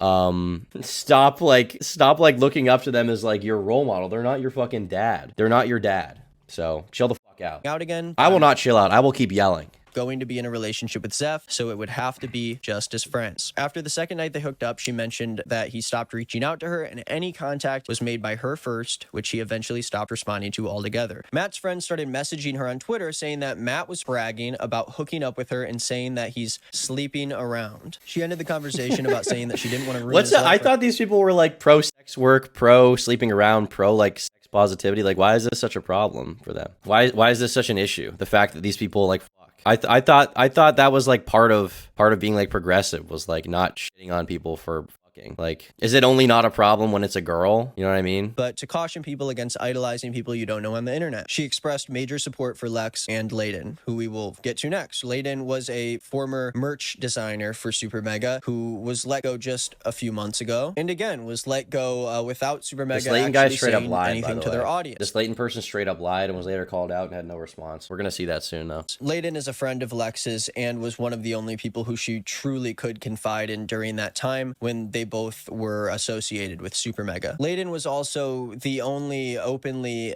gay employee that worked at SuperMega and very quickly became a, I guess, punchline for SuperMega over multiple months that Layden was working with. By the way, Layden complains about that being a punchline. Layden's entire personality, if you look at their Twitter, is being gay. Entire person, there's not a single other aspect of the personality, and I'm not even joking about that. Okay, that's their whole swag, like sucking dick, fucking in the butt. Okay, and that's okay, but like that's their whole shit. Imagine if Layden comes back with a response. They can't. They would have to apologize if it was a sincere response. Their only response was like this little statement that doesn't have anything. Office, Layden had to carry his workload during his time at the Super Megaplex. He hangs out to make the boys laugh, micromanages other people's work, and that's it. He mentioned that Justin also does not like Jim. Again, Jim being the freak who kissed Lex after she told him that she was sexually assaulted. Can I put a photo of him up on the screen? It's literally what he looks like. Layden said his working... Once again, there's just the personal attacks. Like, Nick, have you seen what you look like, bro? This is just not... This is just not... You need to reverse your whole shit, okay? Reverse your whole knockoff Curtis Connor swag. We could fix this. We could fix you, okay? We could fix you. It's not over, but it's about to be. It is about to be over. It's about to end. This whole like I don't know what this aesthetic is. relationship with them went to hell after last summer's creator clash. Matt and Ryan would apparently make jokes about Daniel's suicide at the office, specifically towards Layden, who they knew had a history of suicide attempts, suffers from BPD. The boys... Once again, just reading a giant Reddit post, zero evidence, zero screenshots, zero backup, treating everything within it as if it is true. A joke about Layden coming in to shoot up the office because he was the only one in the Super Megaplex who took their jokes seriously. Layden told Matt and Ryan about giving a free book to a gay kid his mother knew who had attempted suicide after being outed, and they refused to take it seriously, basically making a bunch of jokes. After Layden got upset... I don't care that they made jokes in this personal interaction. Why are people so caught up on the fact that people make jokes to other people that they don't know, that offends them over stuff that they personally went through? Like, that should not bother you. Ryan left the room to go scroll on his phone while Matt attempted to blanket the situation to get Layden to stop being upset. In the last 2.5 This doesn't years, fucking Layden matter. says the boys made around 5 jokes he can remember where the punchline was Daniel killing himself. In August 2021... Why does that bother you? Why does that bother you? As someone who didn't know the guy, if one of my friends killed themselves, I might joke about it after the fact. And it's because that's our sense of humor. That's my sense of humor. I find stuff like that funny. I hate trying to be this kind of person that has to be like, oh, jokes are not that bad. But they're not. And I'm so sick of being this like cancel culture sucks. But like, what other role am I supposed to fill when you have people like this getting 600,000 views saying stuff like this? On his first day full-time, Matt yelled at Layden. Love the cheating got more attention than an essay. This has taken up more time in the video overall. This like cheating, it being a messy office, this has taken up more time in the video than the sexual assault allegation. Yes. Thank you for the dono, Mr. Bree. That he was going to show him his dick and balls since he would probably see it at some point anyways, and then flashed Layden, which everyone in the office laughed at, even though Layden found it disturbing. Layden found it disturbing. Keep that in the back of your mind. Layden found it disturbing. And Ryan used the N-word with the hard R often around the office. He mentioned how shouldn't this be about Dawn? Why is this all about why is this all about Matt and Ryan? When you join SuperMega as an employee, there's a joke that gets told by Matt and Ryan that Chuck E. Cheese has a middle name and the punchline is the N-word. Seems like a funny Bro, Chuck E. Cheese. We're gonna rewind that a bit, man. the hard R often around the off, even though Layden found it disturbing. Matt and Ryan used the N-word with the hard R often around the office. He mentioned how when you join SuperMega as an employee, there's a joke that gets told by Matt and Ryan that Chuck E. Cheese has a middle name, and the punchline is Why they said the N-word in the same breath as they covered up a sexual assault? This should not matter, bro. seems like a funny joke. His face like, Ryan would also write seems by like Matt a and funny joke. Ryan that Chuck E. Cheese has a middle name, and the punchline is the N-word. Seems like a funny joke. Dude, this person is so fucking annoying. Ryan would also write the N-word on a sticky note, hard R and all, and would put it on Justin's computer as he edited to shock him, but would destroy the note if he saw Layden come anywhere nearby. This happened multiple times. The full extreme drunk Mario Kart video that SuperMega put up on their channel, it has footage so bad that they could never release the unedited version. He didn't really elaborate on this as much as I hoped, but he did mention that at some point Matt and Ryan measured each other's bare assholes in front of Layden as a bit, which made him uncomfortable. SuperMega's attorney has threatened Layden with legal action for even discussing the boys in private with his friends because it violates his NDA. Matt filmed and took pictures of Layden without his consent while he was in the urinal multiple times, including at a bar when Layden was drunk. I really wish that there was any like proof for any of this. I really wish there was proof for literally a single piece of this information. At the Super Megaplex, Layden was raped as a 15-year-old by a YouTuber, and a lot of the experiences he had while working for Super Mega were extremely triggering for him as a result, since most of the negative experiences he had consisted of them violating without consent.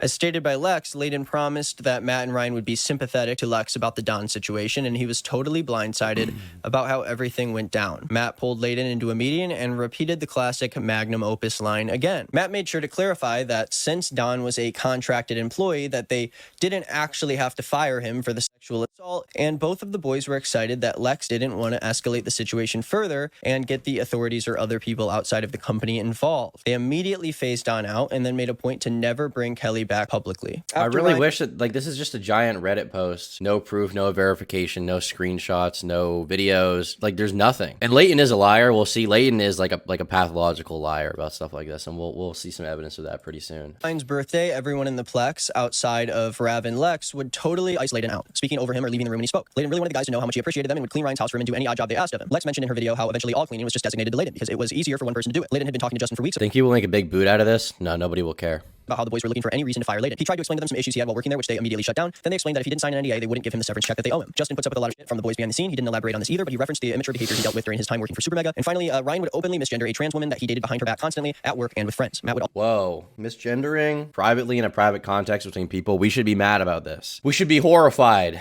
We have no idea if this even happened. By the way, we have no reason to believe this happened, other than this guy saying that it happened, which he has no proof. By the way, he has no reason to actually believe this. Also engage in this, and there were many times that they would casually refer to the woman as a man/guy or straight up call her Ryan's boyfriend. Layden also got in a past SuperMega controversy where they had a pop-up shop, a lot more information on it, but Layden ended up having to post an apology taking the blame for something that SuperMega approved at this event. And if we go to comments, someone says, Layden spoke to Justin today and says that we should give him the benefit of the doubt. He was the kindest person at SuperMega and he has a good heart. Layden also asked to give him encouragement in him creating his own content. He said that, quote, Matt and Ryan do not deserve Justin. Whoa, dude, this Reddit thread is ample proof of all this being true. Once I feel like I'm a broken record at this point, but seriously, like I have no reason to believe that almost any of this happened. And the fact that it's being thrown in with the sexual assault allegation makes me question how serious this can even be taken. And emphasize that Justin's a young man that was manipulated by Matt and Ryan. Yeah, that was right. This is false. They're gender fluid. Well, I guess we'll see. You know, I don't know if I can just believe you right off the bat. Main Sam says everything about the story feels so written, so rehearsed. It feels extremely dishonest. Yeah, man. Mention the magnum opus thing again. Sus AF. Sucks. All I really want out of video and out of this situation is for the victims in the story to be heard and to have a voice. I think that is not the case. Clearly, that's not the case because you're throwing in all this other shit that muddies the waters and makes it into like a meme thing. It's like a funny thing to laugh about, right? The fact that Lex went through hours and hours of shooting, put together this video to talk about her experience really speaks to just how much effort victims have to put into their story in order to, I guess, alleviate some of the fear that their story will not be taken seriously. This is, of course, something that happened to Lex in the past and something that followed her into this situation where, unfortunately, Matt and Ryan didn't only drop the ball, but I don't even know what word I have to like explain what kind of people we are talking about here. These are people who have worked with a lot of the creators that you guys know and love. These are people who have had the. These are people who I have no evidence of their transgressions and their bad actions. I have no reason for you to believe believe that they did something wrong. But as you guys saw, I read this Reddit thread recently that really proved that they're horrible people. And so for that reason, I think you should take me seriously. To have an audience that was as tight-knit as SuperMega's audience. They had a lot of people who had their back through a lot of shit that SuperMega went through. And to have all of that turn into so many people being disrespected, so many boundaries being crossed, I'm going to follow the story. I'm going to talk about what Matt and Ryan say in response to this. I'm going to talk about It's been 2 weeks. The response came out pretty quick. The controversies that come forward. And the reason I want to do that is because they're not shutting it down this time. I think it's time for some people to be held accountable. And I think it's time people to take some real action on creators who continually take advantage of the people around them, the people they hire, the people that they choose to work with, the people that they choose to put in this position where they get to be the boss. They get to do whatever they want in a situation, regardless of whether or not they have someone who has done some very disgusting behavior staying and living at their place. Since then, SuperMega has actually fallen below 1 million subscribers on YouTube. They were just hovering above 1 million for a very long time because they weren't gaining many fans. They don't have it anymore. That's all for the video today. In this time, I cannot stress enough just how hard it would be to be at the center of this whole situation. And she deserves. Okay, thank you. Now, as far as I know, I mean, you go to his channel. I don't think he's released a response yet. Lil Tay, XQC, Crazy Drama, Lizzo, lawsuit. Oh, he did release a response. Okay, SuperMega's response and what I've learned. We'll have to watch that, what we've learned. He released this Instagram post saying, going to touch on this soon, but I'm waiting for more info from Justin / seeing how the victims respond to this. First, a lot of attention has quickly shifted away from Lex's story and has turned into drama with other employees and friends. I'll keep an eye on it and touch base with you guys. Gee, I wonder why the focus was redirected from Lex's story. A lot of attention has quickly shifted away from Lex's story. I wonder who did that in the fucking half-hour video where you shifted the attention away from the initial sexual assault story and talked about all this other fucking bullshit. I wonder who did that, Nick. Whose fault could that possibly be? Whose fault could it possibly be that it moved away from that main focus, buddy? It is literally solely your fault, basically, for platforming this in your fucking stupid-ass YouTube channel, you fucking idiot. Whose fault is that?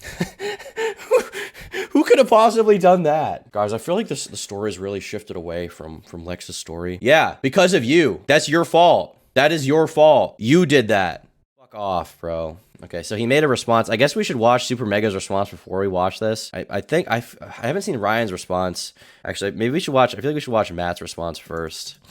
And then we'll watch Ryan's if we have time. My response, oh, here it is. My response, Matt. This is 48 minutes long. Let's give this a watch. I want to start this video out by apologizing for the delay. This is a very serious matter, and I wanted to make sure I gave this ample, time and thought before speaking publicly. You probably also noticed that Ryan and I are both doing separate videos. This is because we each have specific points that we want to say, and we didn't think it would be as efficient to cram all of it into one video next to each other. So instead, we opted to do 2 separate videos. But yeah, a lot has obviously been said in the last few days. I want to address everything that's been said, and I want to apologize and take accountability where I need to take accountability. For those who don't know, Lex is an old friend of ours who recently released a statement on Twitter, as well as a YouTube video detailing a sexual assault. Yeah, he does, bro. He looks sick. Incident that involved He might just be going through it. our former channel artist Dawn, as well as her recent experiences with myself and Ryan, aka SuperMega. I'm gonna go ahead and read what Lex posted on Twitter so you can get her words verbatim on everything that happened, and I'm gonna try to supply as much additional context as I can and explain what happened from my perspective. In November 2021, I was sexually assaulted by Dawn on the first night that we had both met while dating. We were both staying at Matt Watson's house. He attempted to physically force me to give him oral sex, and the only reason it didn't happen was because I was forced to physically resist him when he didn't listen to my verbal commands to stop. I waited to confront Dawn until Creator Class 2022, where I could keep it offline and then never see him again. But then Dawn was invited to Matt's house in LA right before I moved to LA to stay in the house that they used as an office, aka the Super Megaplex. I called them before I got there to tell them what happened so I could avoid being around Dawn, but they gave me mixed messages. Ryan, one of support, and 2 days later, Matt, a phone call where he went into lawyer mode and promptly explained to me that technically Dawn isn't an employee, so we don't have to do anything, how SuperMega is his magnum opus, and how this would be very bad for them if anyone found out. Days later, they talked to Dawn privately at Matt's house, where they proceeded to explain to try and get his side of his story,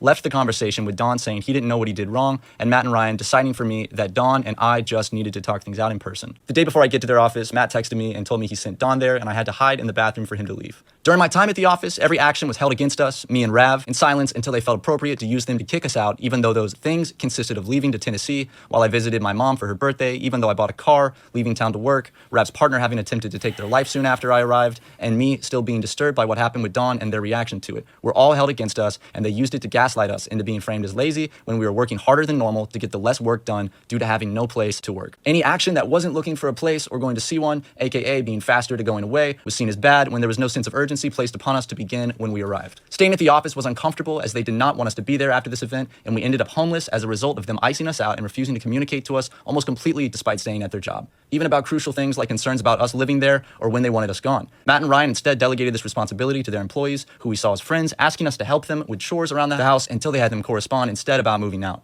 Upon which we realized what was going on and saw ourselves out before we got kicked out. After this, we had no communication with them. We were robbed on the way out of and back from LA. We lost almost everything we had, and we couldn't get our belongings from the office while living in the car and from hotel to hotel for a while because they weren't talking to us. I felt like I couldn't talk about what was going on with me for the past year because I'd have to explain things that Matt and Ryan clearly didn't want people to know. So I want to begin by offering Lex the deepest and most sincere apology, because the bottom line is Ryan and myself did not handle the situation well. There are a lot of ways that we could have handled the situation better, and we didn't. I also want to state that we never took any action to cover up a sexual assault, and we never tried to cover Dawn from any consequences, and I'll go into that more as we progress through the video. So on May 19th, 2022, after returning home from Creator Clash, I got a call from Dawn in which he was crying, saying that him and Lex had just broken up. He told me he was essentially stuck in Florida because he's from Germany and he had no money and didn't know what to do. And at this time, I didn't know any specifics of what had happened with the breakup. He mentioned to me that they had been distant and then ended up just breaking up.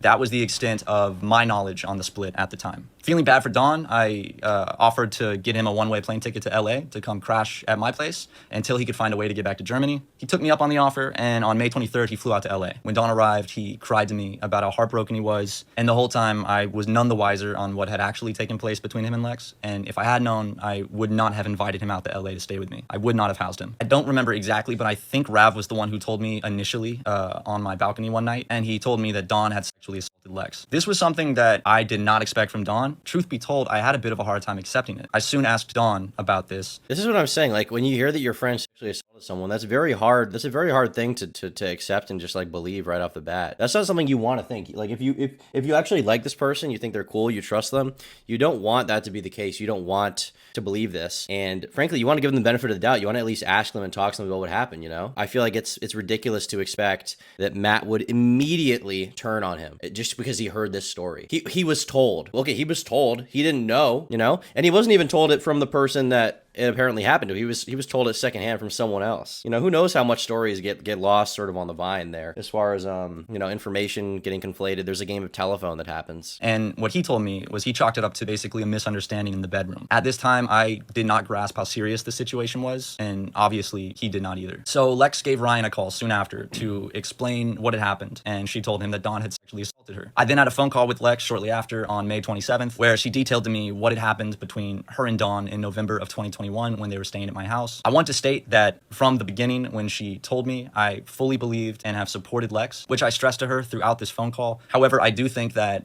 some of the things I said on this call were misinterpreted, and this has zero fault on Lex. This is 100% my fault for poorly articulating my thoughts. I wasn't sure how to talk about this type of situation, and I believe that some of the things that I said to Lex on this call came across very differently from what I intended, but I do know that intent does not change how it was interpreted and how Lex felt about it. But I feel like Misinterpretation can be blamed to an extent. I mean, it's important to be clear, and obviously he wants to give her, he doesn't want to discount her sexual assault story off the bat. He doesn't want to do that. But from my perspective, like, putting no blame on her for misinterpretation, if that's what he genuinely believes happened, is kind of a misstep, you know? did want to give some more context on that phone call. I told Lex that Ryan and I fully supported her, that we believed her 100%, and that we would be there for her. To be honest, I was terrified of misstepping in this situation due to its sensitive nature and how close it was to home. I was not sure how to navigate it. This was all new territory to me, and I asked her a really stupid question because of that. I asked Lex what she wanted me and Ryan to do about the situation, which was an absolutely dumbass thing to ask. I meant it from a place of, we want to help and we will do whatever it is. Is that a dumb thing? I feel like that's the right thing to do. That's what I would ask. I would ask, like, okay, what would you like us to do about this? You know, they're the one who was affected. I feel like their perspective on what should change is ultimately the first one that should be valued. Is you want us to do to make the situation better? I'll see that obviously came across as me putting the responsibility of the situation back on the victim, and I feel terrible about that. My intention was to be helpful, and I went about it very poorly. In Lex's statement, she said that I brought up technicalities over Don's employment, as well as me saying something along the lines of how much it would suck for SuperMega if this got out, and that SuperMega was my magnum opus, and I didn't want anything to ruin that. Over the course of the phone call, we did discuss Don's role with SuperMega, and while I don't recall making any of those specific comments, I do know I brought up our business and how Don's actions might affect that. That was completely wrong of me to do. I never should have brought up anything as trivial as that while Lex was telling me something very difficult. I was kind of freaking out, and I was thinking out loud. It should not have even been on my mind, and that was selfish of me. I guess I don't really blame him for thinking that. Like, you know, generally you want to think about the collateral damage that could come to you as a result of something like this happening, something super serious. You know, you want to think about how this could affect you. I don't think that's a bad move. Maybe you shouldn't have talked about it to her. I'll grant him that. But I feel like thinking about that, bottom line, is something that you're going to think about regardless of that, and that's just part of human nature to think about how it would affect you, you know, because we all have our own priorities, we all have our own shit going on that we want to make sure we protect, in addition to helping other people. So I think that it's not a bad thing. Done was just listened and offered support and not question anything. Rav and Lex have both mentioned that I've made comments where I've said, well, Don isn't technically an employee, so we don't have to do anything. I don't see the logic in that or why I would have said that, because that's not something I would have said. I think it's more realistic that something was misinterpreted or miscommunicated there. I ended the call by voicing complete support for Lex and telling her that Ryan and I were here for her and we would figure out what to do. In hindsight, the answer is obvious, and we should have acted immediately, but we didn't. For context, here are the text messages. We're about to call. We're here for you. Thank you for sharing that. I know it isn't need to talk about. Please let me know if you need to talk or vent. Just in here, okay? Thank you for being such a good friend to me always. That's a very different tone than she portrayed in the video. Right before and right after that call, showing that I was supportive. I was not completely callous like it was made out to be. And as a side note, I'm hoping that people will not confuse me providing more context where I think it's needed with just getting defensive. To be honest, Ryan and I were scared of this whole situation. We knew that we needed to talk to Dawn, so me and Ryan organized a meeting with him at our office where we sat him down and confronted him about this. We asked him what had happened that night, and he explained it from his perspective, which was very different from Lex's perspective. We felt a little confused on what had happened that night, as did Rav. Rav was also trying to figure out what had gone down, and at this point, I don't think any of us still were taking it as seriously as we should have been, and that is something that I sincerely regret, because we did not take it as seriously right from the jump as we should have. Instead, we asked questions and tried to do some detective work and get to the bottom of it, and maybe have Dawn talk to Lex to try to figure out, if this was a misunderstanding, which I now see was an absolutely, terrible move. Is that a terrible move? I don't know. I don't know if that's a terrible move. Maybe this is somewhat of a hot take, but I feel like trying to figure out what actually happened is not a bad idea when you're deciding the fate of someone's job and the fate of really someone's reputation in life. Because, rape is a very serious accusation. I feel like there should be some kind of bar for consequences, some kind of bar for proof in terms of consequences actually happening. I feel like Matt says stuff like this because his audience is the sort of believe all victims type. I think that my policy is believe all victims with caution, because you don't want to have a false allegation or something like that. So I feel like, having some kind of requirement of evidence or proof, or just asking around about what happened, like asking for more perspectives, is not a bad thing. I feel like it's not a bad thing. You should have gotten the cops or a third party involved. Yeah, that would have been good. But it's also, in fairness to Lex and in fairness to him, getting the cops involved in a sexual assault allegation is extremely difficult, especially when it was something that happened behind closed doors. Like, it's hard to charge someone like that. Look what happened with Quate. That's what I'm saying. Like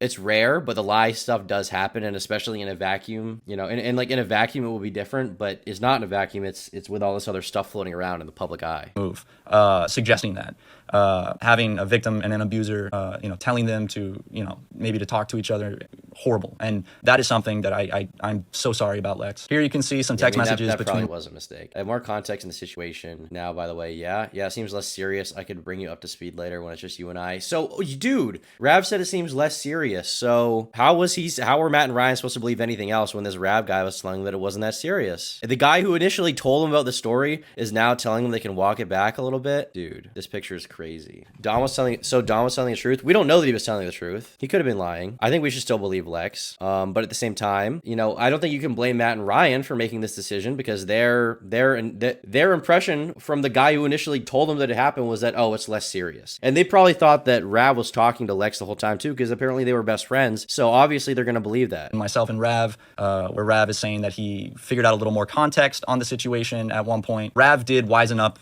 quicker than Ryan and I did, though. I think that he took it more seriously than we did. We were still confused and not sure what to do, and we messed up. Anyway, I'm gonna fast forward a little bit to July 4th. We had a party at the Super Megaplex, and America, afterwards, Lex came over to my place to crash for the night. While we were in the living room after we got back, I was on one couch, she was on the other. We had a very in-depth conversation about the entire Dawn situation. At this point, I had had more time to reflect on it and kind of see where I had messed up and better understood what had actually taken place and how my response to that was poor. In this conversation, I sincerely apologized to Lex. I admitted where I was wrong and I took responsibility. I expressed remorse for how I had acted during the situation, and she accepted my apology. This is why I ultimately found myself a bit confused as to why there's a notion that I have never addressed this with Lex, because I have. I, however, don't blame Lex at all for how she may feel, because this is a very complicated situation, and I can't even begin to pretend to understand how she feels and what kind of emotions are at play here. Despite our delayed action on this, I do want to state unequivocally that Ryan and I never made any attempts to cover up a sexual assault or to aid Dawn. People have been theorizing and asking us for over a year, where did Dawn go? Why is Don no longer the channel artist? This is the reason. In response to what Lex told us, we removed Don as our channel artist and we cut contact with him 100%. Personal business, we have not had any communications. And we did not cover this up from other people. For example, I was the one who told Ross over the phone because Ross had a show with Don and I felt like he needed to know this. However, we weren't like super open about this to people, especially, you know, we didn't say anything to the public about it. We never stated our reasoning for cutting contact with Don or removing him as the channel artist because Lex had not publicly talked about this and she expressed that she did not want this to be a thing that was public. What the fuck did I say? Up to the victim. Ultimately, it has to be left up to the victim, whether the story's made public or not. If she said she didn't want it to be a thing, then why the fuck would they make it a thing? And why is Nick is Not Green acting like it should have been public the entire time? Now, I do wish he had a screenshot for that, in fairness. I wish he had a screenshot because he's claiming that it was like a private conversation. So, you know, it's hard to say like if that conversation went down exactly the way he's saying it's a he said she said. But if she doesn't discount that conversation happened, if she didn't rebuttal saying that never happened, then that kind of discounts a lot of her complaints against Matt and Ryan in the first place, to be honest with you. As far as I've seen, she has never discounted this specific claim that she said she didn't want it to be a thing. Nick really fucked up his video. He really fucked it up. Place to address someone else's. Is it just me or does Matt look like a drug addict? Yeah, I mean, he definitely looks like he just shot up in the bathroom, undoubtedly. And give that as the reasoning for how would he get a screenshot of an IRL convo? True, that's true, but it's the same standard of evidence for her and the sexual assault. Where it's like, how would she get a screenshot of that happen? You know, contact with Don. We figured that as long as he was gone and we weren't working with him. I'm just saying, I wish there was specific proof for that because that would be like a nail in the coffin thing, but we don't have that. Was our response. The last thing that we wanted was to bring attention to something that Lex did not want attention brought to. And while we did remove Don as our channel artist and cut all contact with him, admittedly, it took longer than it should have. In retrospect, we should have done this immediately when Lex told us, but we were scared of confrontation and cowardly and did not know how to handle this type of situation, and we handled it poorly. The bottom line is it took us longer than it should have, and I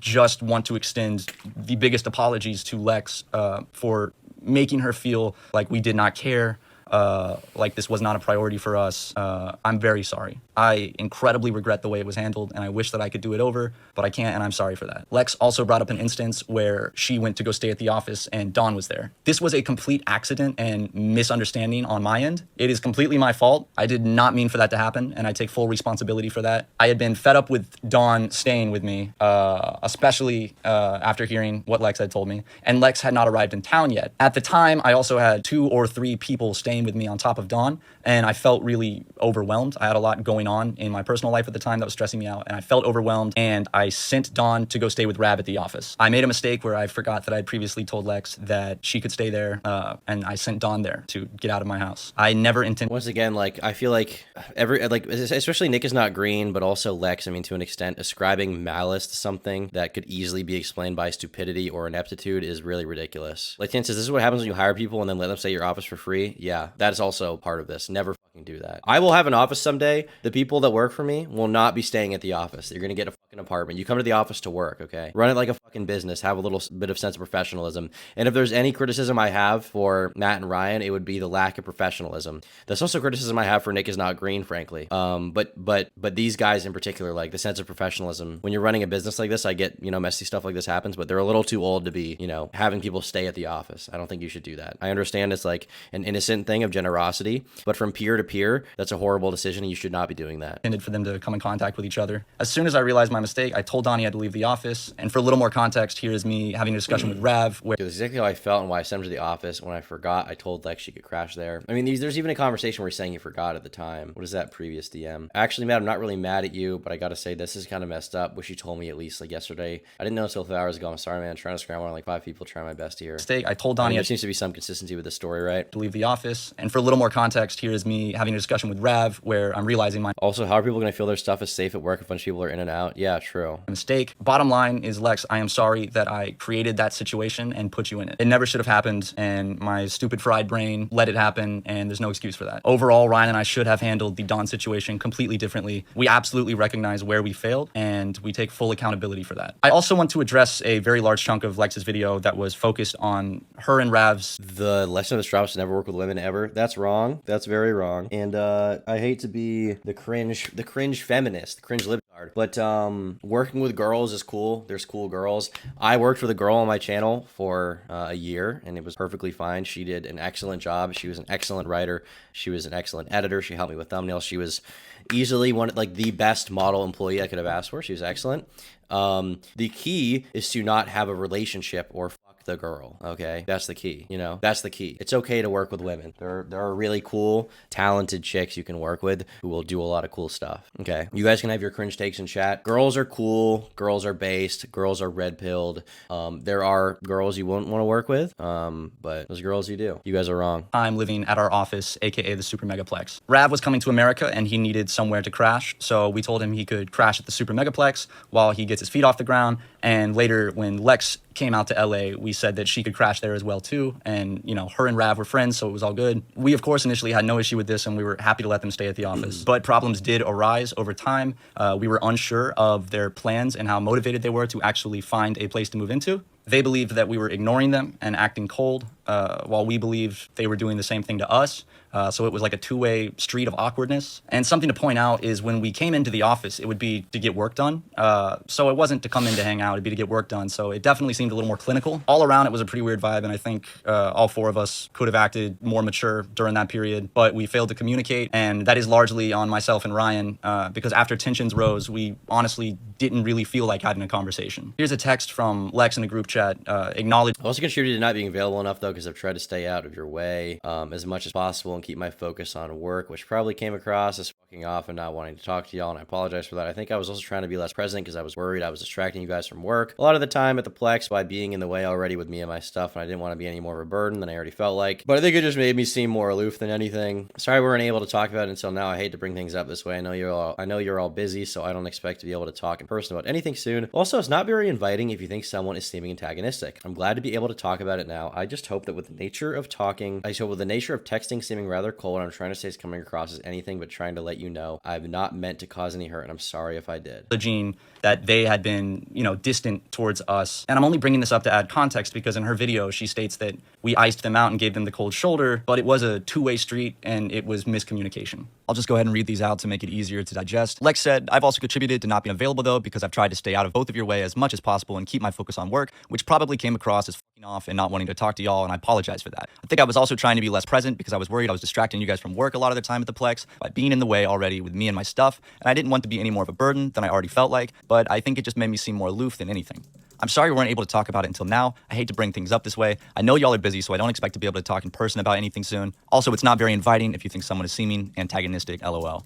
I'm glad to be able to talk about it now. I just hope that with the nature of texting seeming rather cold, what I'm trying to say is coming across as anything but trying to let you know I have not meant to cause any hurt, and I'm sorry if I did. We totally understood this, and we apologized as well, and I figured we were all on the same page. And this seemed to be understood by Rav and Lex. I'm not going to read all of this because it is too long and I want to move on, but feel free to pause the video and read through it yourself. As time went on, since they were staying at... In terms of not saying hello or goodbye, it isn't really anything more than just spacing out and being wrapped up in our own worlds. Ryan and I don't even say hey to each other half the time. To all of us, you guys seem incredibly closed off and quiet, which is totally okay. When you're being distant and we don't know why, I'm not sure what you expect back from us. As far as how we handled this in a corporate head way, you need to understand that this isn't just a friendship issue, but a work issue. You're staying in our place of work. Jim was hired to be able to communicate things to us, for us. Jim had offered to talk to you guys for us since he had already done it in the past. We also were in the group chat so we could talk to you too. If you were crashing on my couch at my house, obviously I would talk to you one-on-one. But we saw this as a work-related issue because you're in our office. We're trying our best to run our business. I hope you're able to see where we're coming from. I understand that both of you have been through a ton this year, and I really feel for you. It's been a shitty year for everyone. We really do care about you as friends if that hasn't been obvious with the support we've consistently given you, and I'm sorry the miscommunications have happened. Okay. I mean, that seems fair. It seems like a very fair response to what she said. At our place it also clarifies a lot of information that we didn't already have. Our office, we asked our employee Jim to facilitate a conversation between us about when they were planning on leaving. Rav and Lex took this as a slight. They were angered by the corporate aspect of asking Jim to initiate this conversation. Really, it was a work matter for us because they were staying at our place of work, and Jim is good at this type of conversation. So we had him create a group chat that myself and Ryan were in so we could also chime in if needed and let him kind of like direct the conversation, but this did upset them. Shortly after, they made the decision to voluntarily leave the office. We did not throw them out. We did not make them homeless. Here is a text message where they're talking about leaving the office. Rav says, but yeah, y'all have certainly gone above and beyond with your generosity and allowing us to crash for as long as y'all have, and we'd hate to overstay our welcome any further than we already have. Y'all have certainly gone above and beyond with your generosity and allowing us to crash for as long as you have. Currently be in the garage, and when we're back, what we can do is move all of our said stuff into a proper storage space under lock and key somewhere away from the office, so as to not keep taking up y'all's workspace. We'll also stop crashing at the office, so no worries on that front either. If y'all have any other concerns, let me know. Thank you for letting us crash for mad long, and sorry for not getting out of y'all's hair sooner. Lex stated that we did not allow them to come pick their stuff up, which is not true. Here's a text between us on September 4th. Dude, this whole thing about the office was bullshit. Where she said, hey, sorry to bother you, just wanted to check in. Did she ever even respond to this? Let's see. Thank you for listening. After everything, I just wanted to heal, and me talking was the first step to that. I'm truly grateful. For the first time over here, I feel my emotions instead of just dissociating. Despite everything going on, I feel more normal than ever. Thank you for listening, everyone. Flies turned off, by the way, for anyone who disagrees in any way. And to ask if I could grab some of my stuff from the office. We'll be shooting some pics/videos today at an abandoned water park a couple hours away, so I wanted to grab my camera and Amazon stuff I got sent there. Hope you're doing okay today. I said, yeah, that's fine. I'm not sure if anyone is there though. She texted me 2 days later saying, ended up not coming over when I mentioned this was a complete lie. LOL. Would any time today be a good time to stop by and grab some stuff? I can come by myself. I said, yeah, I think Jim will be there for a while. Text him just to be sure. I just bounced and just saw this. She then said, coordinated with Jim. Thank you. I just left a little bit ago. I grabbed everything and threw away a lot of stuff that was in/around the garage. Thank you so much for letting us stay there. I hope you're having a good night. I said, thank you. Take care. What's y'all's plan right now? She replied with, gonna stay at an Airbnb to work at while figuring out a living situation. After they left, things did seem tense for a little bit, but they seemed to subside. I rekindled things with Rav several months later. We spoke about the last summer and how we were all in bad places and it was awkward. Rav and I, apologized to each other and made up. We did this at my house as well as a little discussion at Creative Clash 2023. It was all a hit piece, character assassination from the beginning. Much of which was unsubstantiated. Clearly. Which again is why I found myself very confused when Rav said what he did on Twitter recently. If he still felt that way, I wish that he had reached out to me. And since last summer, I assumed that my relationship with Lex was much better. For example, here's several texts I received from Lex between November of last year and February of this year. Good luck tonight, Matt. Good luck tonight. I'm in Nashville. Would like to try and come on a show before tour is over. We should have a cookout when we're all back in town to celebrate. So she was still friendly with him, like very, very close to heart emoji. I'm in Nashville. I mean, this, to be clear, this doesn't necessarily discount what was claimed by her. Like maybe she realized the situation after, but the idea that like for years they were cool after, like for years they were genuinely cool, like planning to hang out, and then it came out and she makes this big video exposing them, like less than half a year later, just seems very. Tom, you think you make a video about the situation? This is it right now. This is the video. But I'd like to try to come to a show before tour is over. We should have a cookout when we're all back in town to celebrate. Thank you. We'll party hardy soon. On December 17th. Guess who lives like 5 minutes away from you now? It's me. Hope you're having a good day. I say, no way. For real? Let that simmer a little bit. Let these messages simmer. Being outside my door. She hit me up a couple days later, said, what are you doing? I said, I'm back in Charleston right now. What about you? Then she hit me up the next day, said, I got really stoned and forgot to reply, LMAO. I hope you have a good time with your family. Also, congrats on 1 mil. The next day I replied and said, thank you. Then on my birthday, she texted me, happy birthday, Matt. I love you. Hope your day is great. I thought that after I apologized to her last July, things had smoothed out. And I think you could see why I would think that. But that communication ceased around the time that we fired Leighton, who is a close friend of hers. So this next stuff is stuff that I don't really feel comfortable talking about, but it was brought up, so I have to address it. The first thing is that in her video, Lex accused me of calling my friend, Daniel, who passed away from suicide in 2015, a coward on multiple occasions. This really hurt to hear because this is simply untrue. I have no recollection of ever opening up to Lex about my friend's suicide. And if I ever did open up to her about it, I know that I would never have referred to him in the manner that she portrayed. This divergence in like this divergence in stories from this perspective of like him saying it literally didn't happen, her saying it did happen, makes me like someone has to be lying. It's either her or him. I don't know who it is, but I don't know. I guess you can choose to believe who you want to believe based on who is more consistent in the situation. In my opinion, from what I've seen so far, the claims from, Matt seem to be more consistent than someone like Nick or even Lex to an extent about her sexual assault accusation. But the other cannon fodder that was tacked on at the end seems to be very unneeded. Yeah, this is really a whole community. I never want to accrue this kind of audience that would believe bullshit like that was at the end of Nick is Not Green's video, or be mad about it. Frankly, I never want that kind of audience. If I ever accrued that, I would be genuinely very upset. Fuck that. Seriously. I appreciate you guys for being relatively based in the way that you at least wait for evidence before you make a decision about how you feel about something. I also appreciate the fact that you guys only care about certain things and don't care about other things. Like you care about things that actually matter. Experience affected me and Ryan more than anything has ever affected us in our lives, and it's something that we're still recovering from. And if you've dealt with suicide, you know that grief is different for each person, and you know that there are a lot of complex and confusing emotions that come with the grief regarding suicide. Some of those include anger, and if I ever expressed that to Lex, which again, I firmly believe that I did not, if that's the case, then I find it wildly inappropriate that Lex would use something I said in a very vulnerable state to weaponize and to make me look worse. The second thing is that Lex brought up personal details about my personal relationships and sex life. There was absolutely nothing that warranted divulging that information. It had nothing to do with the main point of the video, and it dragged people into the situation that did not consent to having their story told to hundreds of thousands. Okay, here's a possibility. Here's a possibility that from this perspective could somewhat justify Lex's actions, even if she's wrong, you know, as far as the other stuff she tacked on. Maybe from her perspective, the justification is she was angry over never getting any solace or response or really kind of any kind of catharsis or closure to the sexual assault allegation. As a result, she decided to bring up a bunch of this other bullshit in order to redirect that anger, however misguided it was, towards Matt and Ryan. Is that right? No. From her perspective in her own head, could she justify it that way? Could Nick justify it that way? Maybe. Schmegma_creamer for 10 says, Tom only wants base, no Reddit chuds allowed. True. Listen, no Cole posting allowed. Only Jemmy posters allowed, okay? Only the soyest of jackers are allowed in my chat, okay? That's the policy we're having from now on, okay? We're gonna have that policy forever. Thousands of people, and now they are hurting because of that. Anyway, I'm not here to slam Lex. I just wanted to address those 2 points because I felt that they were important to address. At the end of the day, I just want to apologize to Lex for how the situation was handled. Again, I wish that I could do the entire situation over. I wish I could remove any pain that I caused. And I wish that I, had been a better friend. Normally, this is where I would end the video. But I sound like Ryan? No, I don't. Unfortunately, there was a lot more that needs to be addressed. So I was just talking about personal details. See, this is where it should have ended. Halfway through, this is where this whole thing should have ended. But now he has to address this other bullshit that was tacked on. He already did. He already did address a bit of it. But now he's gonna have to address like all these other claims that had nothing to do with the entire thing from the first place. Being unnecessarily mentioned and weaponized. This is like opportunistic shit. To make me look worse.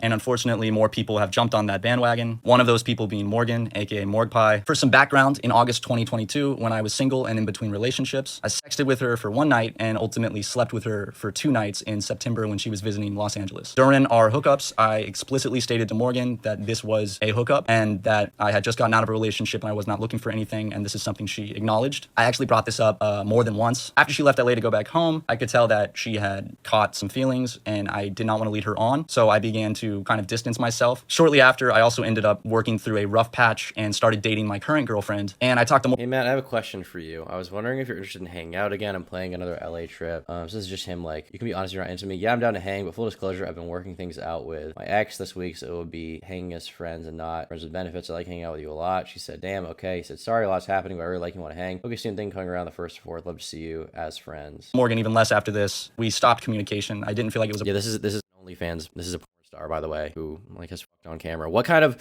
if you do this for a living, what kind of personal interactions do you expect to have with someone? I don't know. And even beyond that, even if you didn't do that for a living, these kind of interactions happen. How are you going to be someone who's supposed to be sex positive, like Nick is not green, and then you get mad at this guy because he fucks? Appropriate to, be talking to someone who the relationship I had was primarily sexual while I had a girlfriend. We pretty much lost all contact after I started dating my current girlfriend, and I figured that that was normal, and that's kind of just what is the typical life cycle of a hookup. I was very surprised to hear what Morgan had to say on stream, considering last month in June, we had a very pleasant conversation where we tied up any loose ends and smoothed everything out. I'm going to share that conversation. Morgan reached out to me on June Hey Matt, hope you're doing well. 8th and said, hey Matt, hope you're doing well. I said, hey, I've been doing okay. Been really busy and stressed, but I'm pushing through. How have you been? She said, oh man, me too. Supremely stressed, but I'm coming to LA this month. She's mad that he didn't fuck her again. That's literally why she's mad. And I'll be doing so much cool shit, so I'm excited. Glad to hear you're pushing through. I said, I'm just kind of exhausted with tour coming up and stuff, but I'll be okay. I've been doing therapy a lot, which has been super helpful, and glad to hear you're doing cool shit. She replies with, oh, I'm so happy to hear therapy has been helping. I've had mixed results with that. Great when it actually works out. She replies with, yeah, man, I'm excited, but yeah, just thought I'd check up on you because even though things got a little weird, I'll always care about you, dude. Hope you have a great tour too. I respond with, I appreciate it, and I'm sorry things got a little weird. I'm not very good at navigating stuff, and when I got in a relationship shortly after, I wasn't sure how to not be awkward about it. I care about you too, and I don't feel weird at all about things or about you. She said, yeah, I kind of know what happened, LOL, people talk, but cool, man, I'm glad things aren't weird. I said, same, glad it's not weird. I feel a lot better now, LOL. She said, me too, I hate loose ends. And I said, same, they bother me so much, LOL, and for clarity, I never felt bad or negative about you. I just didn't know how to not be awkward after a hookup. I'm not really a hookup person, especially since I'm in a relationship now. Sorry for my awkwardness. Glad we're all good. So he didn't cheat. I mean, at least according to him. Even if he did cheat, I don't think we should care. But the fact that he didn't, I mean, just at this point, I think that Matt may legitimately have a case for defamation against some of the people that made videos about him, particularly Niggas Not Green, for not even framing it as allegations, just framing it like it definitely happened. I mean, it clearly did damage to his reputation. He could probably prove financial damages. I wouldn't blame him for taking him to court. He probably deserves that. Morgan replies with, yeah, I felt a bit sour Nick about it. Nick didn't even try to cover it impartially. He didn't even do a half-ass like these are all allegations. He just claimed that it was all true. Because I'm not really a hookup person either. Loki caught me with some feels and I felt pretty used afterwards. Shit happens and that's on me, so I don't harbor any ill will towards you. I mean, I didn't expect a relationship or anything, but yeah, LOL. I responded with, I feel ya, and I'm sorry for acting in any way that made you feel used. That was never my intention, and I'm just kind of awkward with this stuff. I could tell a little that you were catching feels, and I didn't want to lead you on and hurt you. Morgan said, I really appreciate that. I'm just a big baby, and when I open myself up like that to someone, it's because I'm really into them, contrary to what my profession may lead you to think. But I'm glad we could talk about this. I appreciate you talking about this with me, even though you aren't obligated to at all. I said, of course, I'm really glad we're talking about it too, because I didn't like feeling awkward or having a loose end, and she said, yeah, same. W. I respond with a cool sunglasses smiley face, and that was the last time we talked. So you could see why I was a bit surprised when Morgan... I felt pretty used after this hookup. The thing is, you don't even need the OnlyFans girl thing to get her on this one, because it's retarded. This entire thing is stupid. Went on stream and said what she said. Morgan not only... She clearly used this opportunistically to go after them because of some hurt feelings, or maybe for clout. I don't really know what the reasoning was, for her doing that. She clearly opportunistically did this once someone else shit talked Matt, when 1 month prior she had no issue with him. She could have talked about this at any point in time. She chose after that they were accused of covering up a sexual assault. He brought my current girlfriend into the situation on stream without her consent. She also This whole thing is a fucking psyop. Dropped my girlfriend and revealed that we were in a relationship, which was not public information. I'm very private about my relationships, so this was a big blow. Morgan also brought my ex-girlfriend into the picture without her consent and has strongly hurt her because of this. She lied about conversations with my ex-girlfriend. She wrongly stated that I had been having a multiple-month affair with my current girlfriend while I was dating my ex-girlfriend. She lied that we had been consistently sexting when we only sexted for one night in August, and I have all of our text messages to prove that. She also lied about not knowing who my current girlfriend was, because she did know who that was and she used it as a segue to name drop her. She also falsely claimed that I was cheating on my current girlfriend, which is not true. And for transparency, on day one of me dating my girlfriend, I informed her that I had recently slept with Morgan, and she told me it was not an issue. Following when I had that text conversation with Morgan in June where we smoothed things over, Morgan began hanging out with our ex-employee Leighton more, and I have not heard from her since that conversation until I saw her stream. Man, I would love to have this guy on stream. There's absolutely no way he would do it because it serves no benefit to him to have a conversation with someone like me, or just to talk about this at all again. I don't think he ever wants to talk about it, but I really wish I could get some kind of conversation out of this guy at some point. Man, I really wish I could get some info. Now, if you're wondering why I'm bringing up Leighton again, I'm going to... You could ask. I don't think he would. There's no way. There's absolutely no way. Just ask. There's no way he would do it, man. A former employee of SuperMega named Leighton Stollard has made some very serious accusations against me and Ryan. I did not plan on, nor did I want to make a segment of this video based around this, but after everything Leighton has said about us publicly, I feel that I have no choice but to respond and give my side of the story and show receipts. We fired Leighton from working at SuperMega in March 2023, and since then, he has led a vindictive campaign to cancel us, to deplatform us, to ruin our image. Basically, we were not happy with his performance. He had been causing problems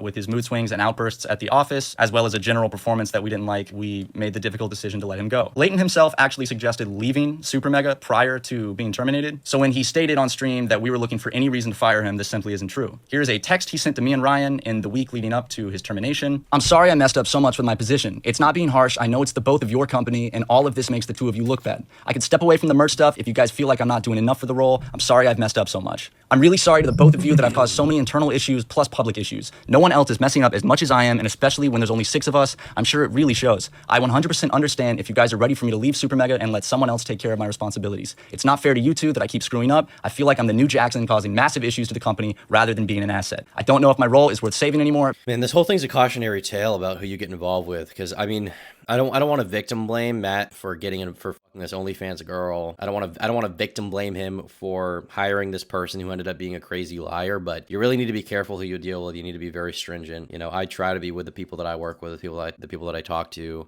in personal, you know, just like interactions, friendships and stuff like that. I try to be careful who I'm friends with, who I get close with. You need to really be careful about that because they might get fucking vindictive and fuck you over, you know. And I'm not saying it's his fault, but in the future, hopefully this is kind of a learning lesson, a learning moment for Matt Watson, you know. But I'm willing to transfer to working from home or any other option so I can focus on the merge. I'm sorry I've put you two through so much stress in the past 2 years. So yes, as you can see, Leighton was aware of his performance and the issues that were taking place with his job, and we were not looking for any reason to fire him. We did not want to fire him. Leighton's position fell under the classification of at-will employment in California. This means that we are able to fire him at any time for any reason. This does not include severance. However, we felt bad because this is not an ideal situation, so we decided to give him severance when he left. Severance is a very legal matter, which we didn't realize. It's not as easy as just writing a check and giving it to someone on the way out the door. We essentially had to contract an employment attorney specifically to do this. Here's an email with our lawyer explaining that. We gave Leighton $12,000 in severance, which he admitted. 12 grand for this fucking loser who fucked up everything? That's a lot of money, dude. Was he making 12 grand a month? That's like multiple months in income, man. $12,000, that's so much money. You could buy a car with that. Admitted on stream he wasn't even supposed to get, technically, but was still offended that it was only $12,000. For reference, in California, dude, that guy's a fucking piece of shit. This guy Leighton is an actual fucking liar, and he never even responded for this. The only thing he said is, during my stream I told a story of how I felt my ex bosses misgender someone behind their back at the office. I had no idea that this person identifies as gender fluid. I was also unaware that they use he/she/they/it pronouns. It wasn't my place to assume someone's gender and pronouns. I should have checked with this person before I spoke to easily clarify their feelings. The most important thing is there's zero excuse for anyone to try and find this person and direct. The most important thing is that you lied, actually. I'm absolutely heartbroken that I've hurt this person, but everyone can be respectful. They do not deserve any stress or harassment. Dude, these people made all these claims. These people made all these crazy claims, and then once confronted with the truth, they don't fucking respond to anything. This person said, still doesn't change the fact he made things up. If he lied about the things Matt has receipts for, I don't think anyone should 100% believe anything he says. So 40% is made up, and I shouldn't believe the 60% is true stuff. Dude, this is retarded. No, if someone lies about 40% of things, you should just not be believing them. If 40% of the words coming out of someone's mouth are untrue, why would you believe the other 60? That makes no sense. Typical severance package consists of 1 week's pay for every year the employee was with the company. We gave Leighton 2 months of pay and told him that he could dictate the narrative of his departure, that we would not tell people he was fired, and that we would always be here for him in any way that he might need. He signed the severance agreement, stormed out, and immediately blocked us on everything. We were concerned at this point because in the months prior, someone who had been with Leighton and a group of his friends told us that he had been flaunting that if things ever went south with us, he could just easily cancel us. We actually brought this up to Leighton in a meeting that a reliable source had told us this. He swore that he never said that, and he swore that he would never do that. We were still wary after that because that actually wasn't the first time we had heard that from someone. So fast forward to Creator Clash 2023, on the day this person Leighton is like home, evil. Leighton took to Twitter to accuse us of homophobia. We responded to Leighton and provided more context to situations that he had left context out of. We also provided people with the information that he not only propagated a lot of the jokes that he claimed to be offended by, but he participated in the jokes. He even encouraged them. We always wanted Leighton to feel comfortable even when we were making jokes. We never wanted him to feel targeted with any jokes. His tone changed completely the moment he was fired. Lex didn't even say anything on Twitter or YouTube after Matt and Ryan released their vids. I'm over it. It's a hoax. It's not all a hoax. I don't think there's a reason to believe all of it is a hoax, but very much of it is a hoax. And the fact that they didn't respond after the fact is very worrying to me, frankly. And as proof of that, here are screenshots. There's so many contradictions with screenshots that he pointed out. He had way more screenshots than anyone else in the situation. Nobody is responding. From several occasions where I made sure Leighton was comfortable with these types of jokes, to which he always replied yes, and even in one message said it would be weird if we stopped. In this message, Leighton says he sees no issues with the jokes. Here he says he feels more comfortable around us than anyone. And I said, real talk, we absolutely love having you as a part of SuperMega. You've completely revolutionized our company. Leighton responds by saying, I love all the gay jokes you guys throw at me. And I said, you're a crucial member now. If they're ever too much though, just tell us. And he said, I'm so fucking happy to hear that. I fucking love working with you guys. Nah, you guys have never offended me. I think Justin is nervous that it'll come off as homophobic, but I love you guys and the gay jokes. It would be weird if you guys held back. This guy fucking sucks. LMAO. I jokingly said, screenshotting all this to cover my ass, which he said LMAO to. Here's another instance where I said, also legit, if we're making too many gay jokes, please tell me. We're always fucking kidding, but I get it if it gets too much, haha. He responded by saying I looked like an F slur. I said, okay, perfect response, LMAO. We're gonna do some awesome shit, man. And he said, I've never felt more at home with a job. This is not to mention the numerous times Ryan and I brought this up in person with him in meetings, making sure he was comfortable with any jokes that were made about sexuality, and he responded with the same sentiment. Something to note is that while Leighton worked at SuperMega, he also accepted and held a full-time position at the merch company, which fulfilled our merch. So after Leighton's call-out post and after we posted our response, he was advised by his employer that starting shit publicly with one of the company's bigger clients was bad look and a horrible business decision. Leighton made an agreement with his employer that he would not cause any further drama, but he was furious that he could not say more. Leighton was extremely disgruntled that we fired him. He felt that it wasn't fair. And this guy Leighton is just like an attention-seeking, like fucking clout seeker, truly. Felt like he needed to get even by taking away our platform. I later received anonymous screenshots that were leaked from a Discord server that's just dedicated to hating on SuperMega, the members of which created and spread horrible lies about my ex-girlfriend on Tumblr. They have harassed me for years. Some of them also write underage sexual assault fanfiction. These screenshots detail the exact situation Leighton was in with his employer. That's how I knew that they were real, because I knew about this agreement, as well as a plan to get other people to speak out against us, so Leighton would then be free to cancel us himself. The Discord message reads as follows. Leighton works for a big merch company called, I'm gonna go ahead and just censor the name,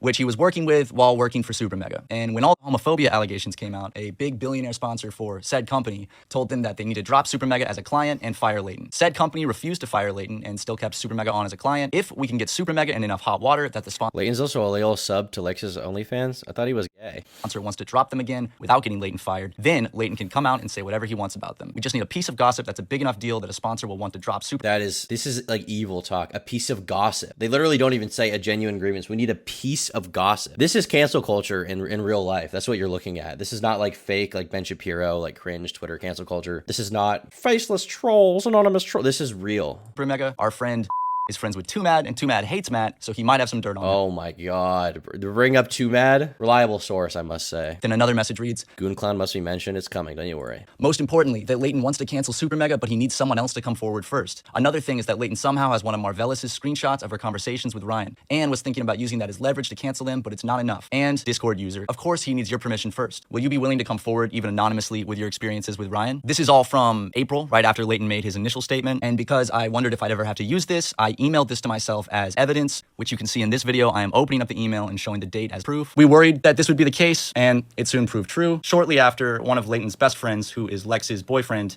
tried to instigate drama on Twitter by lying and saying that he has heard us say the N-word multiple times. In reality, we've only met this individual a handful of times, and it's mostly been at social events and always accompanied by Lex. So to think that we would just casually be dropping the N-word with a hard R in front of not only someone who's a Yeah, bro, they're not me. stranger, but also a woman of color, yeah, that makes a lot of sense. He also mentioned the Chuck E. Cheese joke, and I don't think it's a coincidence that a short time before he posted this stuff, Leighton replied to a tweet about SuperMega with a gif of Chuck E. Cheese. Yeah, dude, Matt knows this and op. That he even knew his friend was going to say anything, or that Leighton was involved with this, but I think it's a little too coincidental. That didn't really go anywhere. And It's literally a friend group who hates them, who have varying degrees of grievances, and many of them are retarded. That's Pethan. And then after that, things were relatively quiet for a while. Leighton would frequently slander myself and Ryan to fans on his Discord server. He even went as far as to join a fan's 18-year-old birthday drunken Twitter space to shit talk us. This stuff was creeping us out. He was obsessed with us and wouldn't leave us alone. And at this point, we were fully expecting more of Leighton's close friends to eventually speak out about us for one reason or another. And now a lot of them have. Now, I want to make something very clear. I am not downplaying Lex's situation with Dawn or her coming forward with that. I am in no way saying that her coming forward with the Dawn situation is a ploy by Leighton to get us canceled. I think it's very brave that Lex came forward, and I am not contributing that to Leighton. That was poorly handled by me and Ryan, and we take full responsibility. However, there's a lot of other stuff that I think the dots can be connected. But after Lex came forward, Leighton wasted no time to go to Twitter to make her story about himself and to jump on the opportunity to air out his personal grievances with us. People on Twitter even noticed this, and they were quick to call it out. He finally had the freedom to exaggerate, misrepresent, and flat out lie about myself, Ryan, our friends, our partners, and our company. He did a 3-hour stream, so I'm not going to go into every point, obviously. It seems that he tried to throw anything and everything he possibly could think of at the wall to see what would stick. I think that's pretty obvious and telling of his true motive here. So let me start off by Leighton once again stating that Ryan and I don't care about suicide, and we would frequently make jokes about our friend Daniel committing suicide. This is so unbelievably offensive and honestly disgusting to me. To weaponize the death of one of our best friends whom he did not even know in a pathetic attempt to smear our names and make us look worse is not only low, but it shows a complete disregard for caring about suicide and mental health, except for when it's convenient to use as an excuse, a crutch, or a weapon. Couldn't have said it better myself. True. He did go off a little bit. He did get defensive. I appreciate that. Throughout the stream, Leighton portrays myself and Ryan as horrible monsters who mistreated Rav and Lex and commonly complained about them at the office. While it is true that we had complaints about their extended stay at our office, Leighton was no stranger to complaining about this with us, and there are even texts to show that he was frustrated and complained just as much as us. Leighton also said that we repeatedly made him uncomfortable by exposing ourselves to him around the office. It's true that we did do a lot of crude jackass-style bits around the office, and that's apparent in our videos too. But if Leighton ever felt uncomfortable by any of that, he never showed it, and he never brought it up. I find it a little ironic that he complained about this, considering, for example, in December, we were recording a podcast when he came in unannounced and showed us his cock and balls. In late 20s, Dude, they have video proof of this? Hey, Leighton. Hey. Whoa. Somebody's putting on Do you a see his show. balls? Leighton, you want to come take a seat? Do you see his balls? That don't I don't sound think like it's Ryan. appropriate for the podcast. You want to wrap yourself in a towel. That is a three-hander. That is a three-hander. Yeah, it is. Yeah. He's not lying. Or before he came around the corner, he stood there for 3 minutes going, Chuffing his shit. "You're chuffing it, dude." He said, lie detector test, I'm completely soft right now. But he So this guy's a complete hypocrite. He fucking complains about like sexual assault and uncomfortable jokes. The entire time they have proof of him being fully comfortable with it. And then on top of that, they have proof of him taking his dick out. What the fuck was he thinking with this story? Oh, I know what he was thinking. He would never get any backlash for this and nobody would actually care. That's probably what he was thinking. And he was right, because nobody has fucked with this guy. Nobody's fucked with this guy at all. In the end, it doesn't even matter. Leighton can lie about Matt and Ryan, but in the end, nobody's gonna bring him to justice. It's over, bro. It's actually over. Oh my Nobody saw three god. beautiful men sitting down, so who knows? We're That's not true. back. Leighton, you know what we're going to do to prove that later? We're going to pants you at a random time. It's a damn shame no woman. Well, he showed us his enjoy penis. that. That is a three-hander. Another huge accusation Bro. that he made is that we love to toss around the N-word. I'll admit we make crude jokes behind the scenes, obviously, but we would never drop the N-word. I know our past on We would YouTube never drop the N-word. But we would never drop the N-word. is more questionable. We never drop it. In 2016 to 2017, 2018, during that time period. And I know that a lot of the jokes we made were very questionable and offensive. But now pushing 30, we have grown a lot and know that that is not acceptable. And that word is never being used between us in any context. To state otherwise is a flat out dishonest lie, and it's a low-hanging attempt to make us look bad. Do you guys think Nick or Pethan would talk to me if I got them on conversation or something? Because honestly, it's really easy. You don't need any proof. You can just say that we said the N-word. The Chuck E. Cheese joke is real, but the joke was that you can't say his middle name. It's a really stupid joke. It's not even funny. The joke is based on the trivia fact where people are like, do you know what Chuck E. Cheese's middle name actually is? What the letter stands for? The joke is that it's such a horrible word, you can't say it, and it's shocking. We have never said the actual word when doing that joke. That's not even funny. And we've even done this joke on the channel in Let's Plays. It's not something we've tried to hide. It's also a very old joke. I think this was back from the Tucker Brothers era. But again, we have never used the actual N-word when doing that joke. The joke is that you can't say his middle name. Really highbrow humor right there. Leighton also joined in on discussing I don't think Pethan would, or Nick would ever talk to me about this. They have no incentive to do that because they would look like liars, but I don't know. my personal relationships and my love life. He twisted the truth to make it sound a lot worse. For context and honesty's sake, I was in a 3-year relationship, and last year I broke that off in a dishonest way. I met and fell for my current girlfriend while I was still in the relationship, and one night while intoxicated on alcohol and shrooms, I confessed my feelings and I kissed her. In the days following, the guilt ate me alive. It ate her alive as well, and I subsequently ended my relationship with my girlfriend of 3 years. It was an absolutely horrible thing to do, and I don't think I'm ever going to forgive myself for that. I put her through a lot of pain and stress, and it's very painful for her to be brought back into it now. Leighton and Morgan also lied. While I was unfaithful that night, I never engaged in a sexual relationship or took it anything beyond kissing until I was in a relationship with my current girlfriend. I know that that doesn't make it better. I just wanted to set the record straight on that. That was the first and last time I in don't my care. life I've ever done anything like that. It was out of character for me, and being intoxicated is not an excuse. It was shitty. It was scummy. I regret it wholeheartedly, but my guilt is not the issue here. The issue is the weight that my ex-girlfriend has to carry of the consequences of my selfish actions. And I am truly sorry to her. So for a year later, for her to be pulled back into the picture without her consent is very painful for her. And while this situation and my actions were scummy, it had nothing to do with anything online or the initial issues exactly. raised Nothing by to do Lex with it. about Dawn. And I don't think it was appropriate or necessary to drag both my current girlfriend and my ex-girlfriends into the line of fire. They are both being harassed viciously, and their personal lives are being used used as weapons to make me look worse, and I think that's completely unacceptable. I met my current girlfriend in June of 2022. She had no clue about the... You guys know that people to flip back over to my side. Do not harass anyone that was mentioned in this video. I'm not sending any harassment. I did not want to get into a lot of this, but when accusations like these are publicly made, it's fully within my right to be able to respond and defend myself and provide context. Okay, we've pretty much seen the response. I'm gonna give Chad a call. Hello. Hello, Mr. Logic. How's it going, buddy? I'm good, thanks, Tom. How are you? I'm doing all right. I just I finished watching some Super Mega stuff, and as I said, I wanted to talk to you about it because you're someone who's been following it kind of closely, and so I thought you would have an interesting perspective probably that I could get as someone who's been following it more closely than I have. Sure. And you, I mean, you probably had the spiciest takes I've seen. I mean, Noah Samson, he definitely was mad at you because of your takes on that. Because he's really the spiciest takes. That's kind of crazy to me. I don't think I said anything that insane. You definitely had but nobody's even like criticizing them, so you definitely had the spiciest takes. Okay. Is that fair? No. I mean, I'm not saying that as a, I just mean I'm surprised that other people didn't come to like the same conclusions, because it seemed fairly obvious to me. Well, I guess the reason why I say it's spiciest because relatively, I mean, in fairness, like when you have titles like trashy, terrible, Me Too attempt, you have her crying next to her in a bikini, like obviously people are gonna call that spicy. Is that fair to say? Optically, you didn't go out trying to have the best like even keeled take, I see where you're coming from. Okay, I guess the issue that I've got with that perspective, I'm sure you've heard of the phrase "don't judge a book by its cover," right? But everyone does. Sure, but they shouldn't, should they? No, but they do. So I guess I operate under the assumption that people are going to judge a book by its cover. So I try to give the most neutral opening versus you. Obviously, I mean, I'm not. It's your choice if you want to do that. But obviously, you go for a much more like abrasive opening. Yeah. Listen. Anyway, I'm not like I completely understand where you're coming from. I don't necessarily disagree that there are provocative thumbnails. Right? Yeah. That's all I'm saying. That's all I'm saying.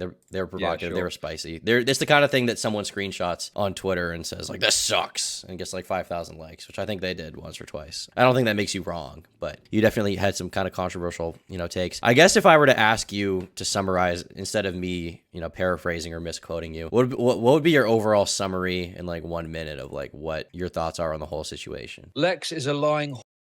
Okay, that's where you lose me because I think she probably told the truth about the sexual assault thing, and the other stuff, in my opinion, is dubious. Okay. I am. Is that really what you think? Okay? Is that really what you think? She's a lying Come on, I was talking about it was a funny thing to say. I don't necessarily. Okay, let's be serious. Sorry, I'll try and be serious. Okay, right. Okay, I think that Lex told elements of that story that were true. Like it's true that they had this like relationship. It's true they met up. It's true there was a encounter that she frames as assault and Don framed as more of an awkward encounter, right?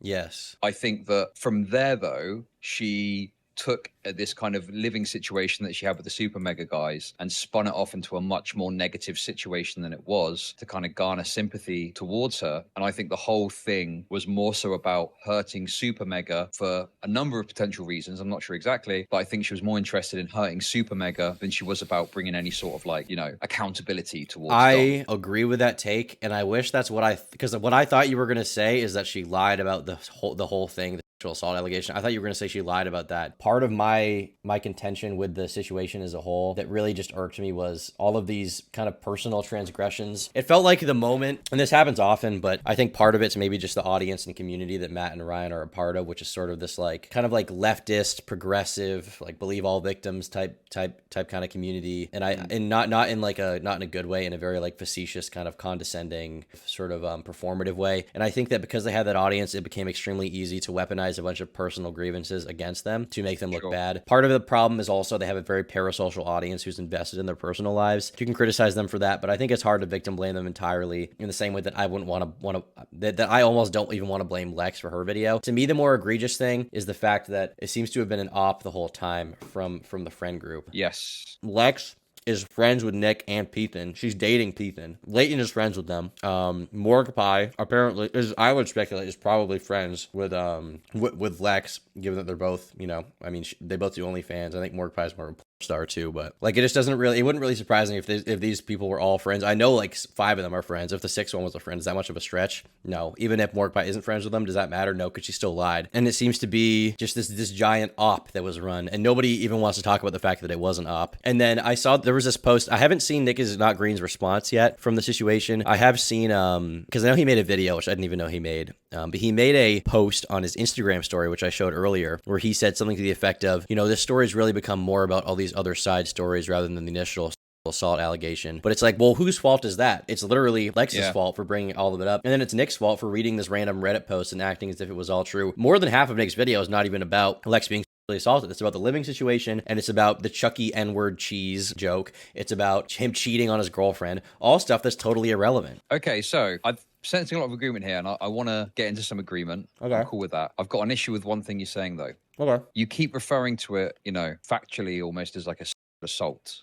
Do you think it is a sexual assault that happened? I think that I don't want to say that it's not. Why not? The fact that Don was not very adamant about his defense and claimed that it caused trauma to Lex makes me dubious as to whether or not his explanation of what happened is that accurate. Okay. I think if you continually pressure a girl, especially if you're like, you know, like most girls are small, men are large. If you're alone in a room, and from her side, what she claims is he continually pressures her. He's like, suck my dick, suck my dick, suck my dick, suck my dick, suck my dick. If that's true and he did that until eventually she gave in, I see that as coercive. Okay, I've got a question for you then. Okay. Do you think there are parts of Lex's story where she lied, other than that? Yes. So why do you think that she's being 100% truthful about that interaction then? I don't know that she is, but I don't have evidence that she isn't. And beyond that, I guess part of it is also, once again, Dawn is not very forthcoming with a defense. His statement was very, like, he opens by apologizing, and that kind of... Okay, I'm sorry, Tom. This is a retarded take. I'm just going to say it how it is, okay? And I'll tell you why. In fact, I'll ask you, can you think of any other reason why Don might have come out with a kind of apologetic statement, like, initially, and why he might have gone down that route? I can, but I don't think that'd be the right move, you know, to come out apologetically. In my experience, if someone genuinely didn't do anything wrong, usually, there are exceptions, undoubtedly, but usually they come out ardently saying, I didn't do anything wrong, I didn't fuck up, I'm not a sexual assaulter, instead of like this kind of wishy-washy, like starting kind of with an admission of guilt, and then like kind of walking through it and then being like, I'm still sorry for the trauma I caused. It just seems like a very tepid response to a serious accusation. And he seems comfortable with just leaving, you know, which also, I don't know, like, be a fucking Does man. he? Yeah. He put a Patreon post up saying he's going to continue trying to do art. He just f***ed off from Twitter. He's gone. Okay. Okay, listen, I'm cool taking this whatever direction you want to take it, okay? But I like having a bit of disagreement. Go ahead. This is good, okay? Yeah. So I'm just going to lay it on the table rather than go through a million questions, right? I think that a far more understandable explanation for the reason for his response being like it was the insane amount of social pressure that was applied upon him, you know, literally overnight. He went from living his little life doing art or whatever he was doing to instantaneously having the weight of the discourse on his shoulders. Everyone is looking at him for the response. And so I think it's kind of understandable that someone would want to lead with an apologetic stance. But if you actually read what he says, he gives a very different account to the account that Lex gives. Whilst I'm not saying it's good evidence that she lied, Lex has shown at other points that she's dishonest in how she tells things in order to fit her narrative. So That's true. You could be right. You absolutely could be right. That's true. But I guess for me, it's like, for me, it's, I don't know. And I'd rather err on the side of caution on believing the most important story. To me, it seems very likely and possible that this bad interaction took place. This, you know, sexual assault did take place, and the rest of it was tacked on after. I think it's very possible that it happened. Are you afraid of getting eaten alive? Of course, by feminists. Of course. But I also genuinely believe that. But I mean, of course, I mean, optics are undoubtedly an important thing. Okay, I understand that to a degree. Obviously, you don't want to look like a fucking insane person necessarily. But surely, if something like this, you would be more interested in truth rather than the optics. I am interested in the truth, but what I don't know, I don't know. Not at the cost of your reputation, right? So if the truth comes at the cost of you looking like apologizing for a rape, I mean, the truth has come at the cost of my reputation before. I've gotten like dislike bombed on, you know, multiple videos throughout my career where... Oh no, not dislike bombed. Oh no. No, listen, I was dislike bombed. I had to leave the internet for 3 months. I had 3 months of no income. Okay. I got on relentlessly. There are people following me to this day. Okay, I'm not attention. Don't get me wrong. I'm not trying to downplay I'm not hiding. I'm not hiding my opinion, to make it clear. I genuinely don't think that there's a reason to say that she lied about the assault, but I also recognize that the way you say something is important to how it comes across. Sure. So just to be clear as well, I understand like the way I've structured it, it makes it sound like I'm saying she's lying about the assault.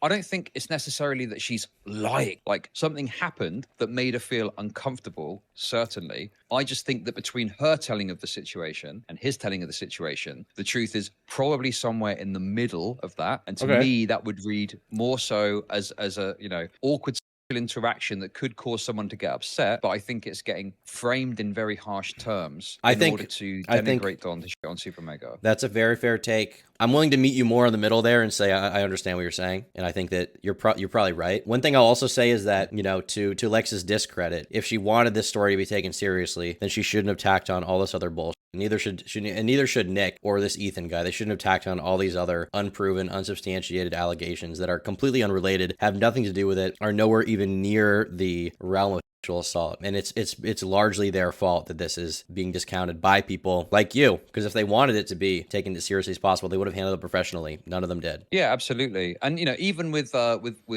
because I think another aspect to this that kind of ruined this op. I mean, I think I agree that it's an op. I don't know if there's a hard proof that there was an op, but there's definitely things that look very do you need hard proof? Like, they all know each other. They're all tweeting about it at the same time. Like, it's pretty obvious to me that, I don't know. Like, is it an op as in, like, they're literally planning, like, all right, guys, we're going dark, synchronize your watches? No. Did they all talk about it before? Talk about it going to happen? Did they cheer on? Sure, I mean, didn't they do a stream where they, like, smoked weed while he lost subscribers? Like, it's clear they're all trying to destroy Super Mega's reputation. And part of that was including any kind of allegation they could throw in, truthful or not. Yeah, no, from that context, sure. Because I think there was like a message I saw from a hater Discord that talked about doing an op which exactly played out exactly like that, you know? So I think there was an op from a hater Discord regarding Leighton and his merch job, and thinking about how they could they literally used the word gossip. They're like, all it takes is one piece of gossip to cancel them and get their merch like just thrown out. That's insane. And to this day, none of the people involved in the story, Lex, Nick, none of these people, as far as I know, have disavowed Leighton, who is a proven liar. None of them have spoken like badly about him, negatively. I don't think, as far as I know, they've even disavowed him. I still have to watch Nick is Not Green's response video, which I haven't seen. But yeah, well, I think there was some other messages I saw of Lex posted in the Super Mega Discord, kind of sidelining Leighton a bit after his response, kind of saying that it was bad, essentially, and that she'd spoken to him, and you know, he had agreed to delete his socials and not talk about it further. But I think that Leighton's response kind of things up a bit, because he was so hard in his live response, whereas everyone was believing what Lex said. But then when Leighton came out and he kind of overextended, I think at that point people started to pick it apart a bit more, you know, especially when the guys responded and it was clear that Leighton had just said a bunch of shit that wasn't true. And now they're all just now they're all just like silent, like not a peep since Matt's video for the most part. Yeah, no, absolutely. Because the thing is, as well, is like when Lex talked about what happened at the Super Mega house, and this is another aspect I think that's important to talk about this, the level of entitlement that she had to expect to live somewhere for free while she bought an expensive Jeep, went off on these different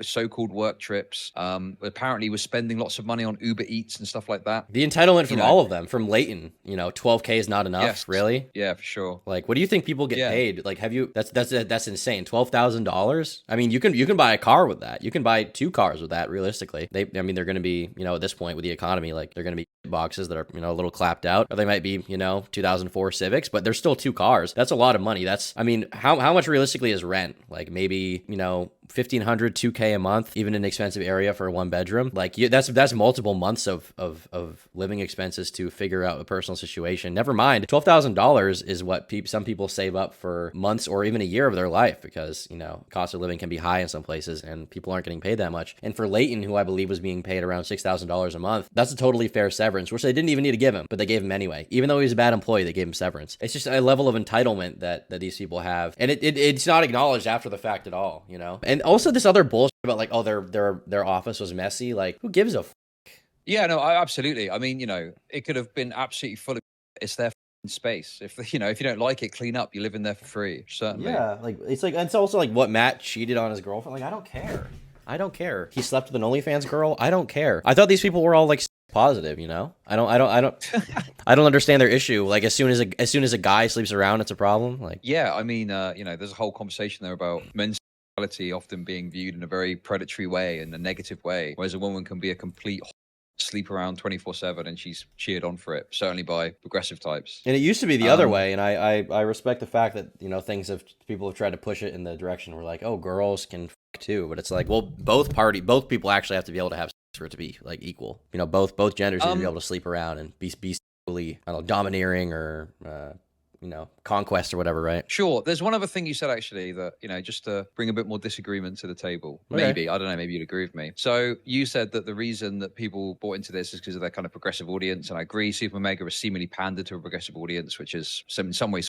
them with this drama. I don't want to make a hard claim on this, but I kind of feel like the commentary community, not that you're responsible for everyone, right? But I feel like the commentary community on YouTube does have this tendency to really also kind of latch on to allegations. And I think the Kuwait situation was an example of this, where a lot of people presumed that Kuwait was guilty of some sort of crime, but then in his response, he completely blew out a lot of the claims made about him. Do you think this is like a problem? I think that the commentary community and these various audiences are kind of different. So for example, I would say that probably someone like me or Augie, in terms of like my second channel, probably has very little overlap with Quite, because Quite is, you know, he is a commentary channel, but he's also like very openly, he's a gay furry, to be blunt. Like he's a gay furry. He posts about being a gay furry and making jokes with it all the time. A lot of his jokes are about, you know, gay and whatever. So I'd say that he is someone who had that kind of audience, whereas someone like Augie, I think his audience was much more antagonistic towards just the Quite situation in general. Like Augie, even early on, was doubting the story, was making videos about how it was like fake. But, you know, everyone on Twitter from Quite's audience and this sort of like interconnected web of like Twitter artists and ex-Tumblr people and OnlyFans people, right, okay. It forms this kind of web. So I would argue that it's kind of a different thing. Like my audience, as soon as I went live, I didn't even talk about it early on.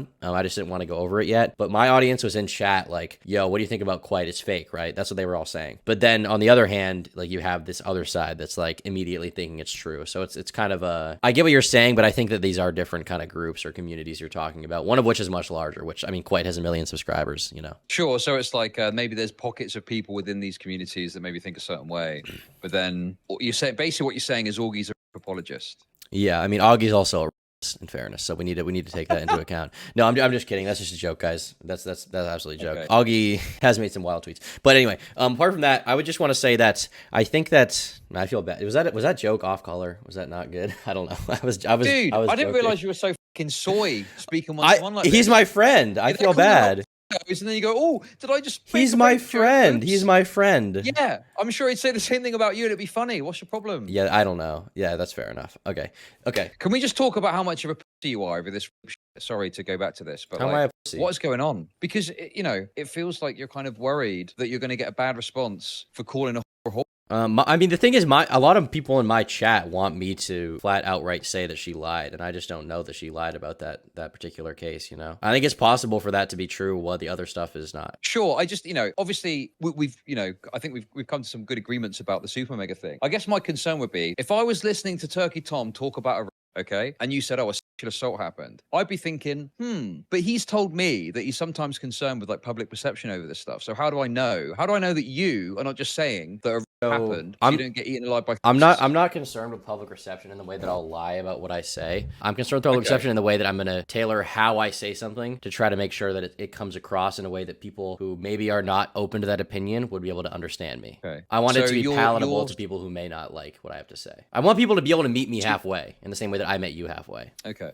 I can understand that, I guess. I guess my concern would be that by calling something sexual assault, when we've had a discussion and you're like, okay, maybe it's not, you know, sexual assault so plainly, you know, it maybe just adds to this perpetuation of this idea that something is sexual assault when it isn't, if you're not being a bit more critical of it. I'll be open about the fact, and I said this in the beginning of my stream too, and I said it a few other times, I don't know what happened. For the purpose of talking about the situation, I'll say when I refer to the sexual assault, it is an allegation, obviously. You know, there's no way for me to know. But if we grant her that, you know, let's say she's telling the truth, even with that, there's a bunch of other stuff we have to talk about. To me, it is an allegation, though, in the same way that it would be an allegation to say that she lied. So, yeah. Does that make sense? It does make sense. I don't want to continue to like litigate this per se. I guess that when I looked at it, okay, I guess I am going to do it. Okay. When I looked at it, I thought, okay, so she's saying this assault happened, and then she stayed with him for the rest of the week, and then she continued in this kind of online Discord relationship playing video games with the guy. Then later at Creator Clash, invited him to come to her Airbnb, and at that point is when she said, you you assaulted me, I'm splitting it up with you, according to her. Mm-hmm.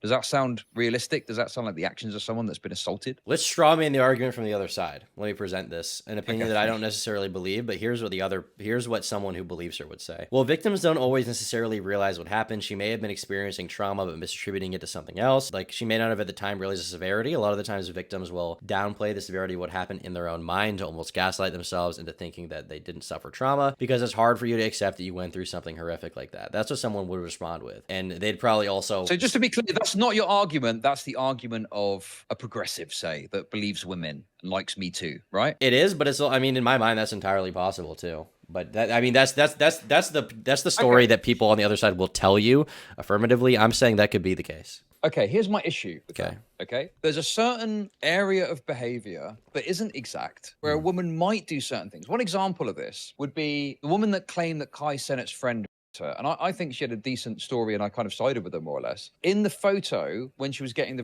kit done, she did like a little pose with her fingers up, right? People will look at that and go, look, she looks happy. How can she possibly have been... And my response there would be, well, the thing is, you can't necessarily say that someone is going to look miserable. They're obviously going to be putting a brave face on it. So in that situation, yeah, it's unreasonable to say that their happiness seemingly in that photo is indicative of the fact that it didn't happen, because that's a reasonable kind of behavior you might expect to see from someone, right? So there's certain realms of behavior that I would say, and I'd agree with that. But in this case, it seems like it goes beyond those bounds to stay with someone for the rest of the week when you believe you've been assaulted, okay, to then continue in a relationship with them, when, bear in mind, they're in a Discord relationship then. There's no physical threat or presence there. It's very easy for them to say in a Discord message, I can't do this anymore. You don't even have to say because of the assault. You can just give whatever reason you want. There's no pressure, okay? To then invite him to the Airbnb at the Creator Clash, to then say when they're physically together, you assaulted me, I'm splitting up with you, that just defies the possibilities of what is a reasonable expectation of someone who's been assaulted to act. And it seems far more likely that she probably did have a bad experience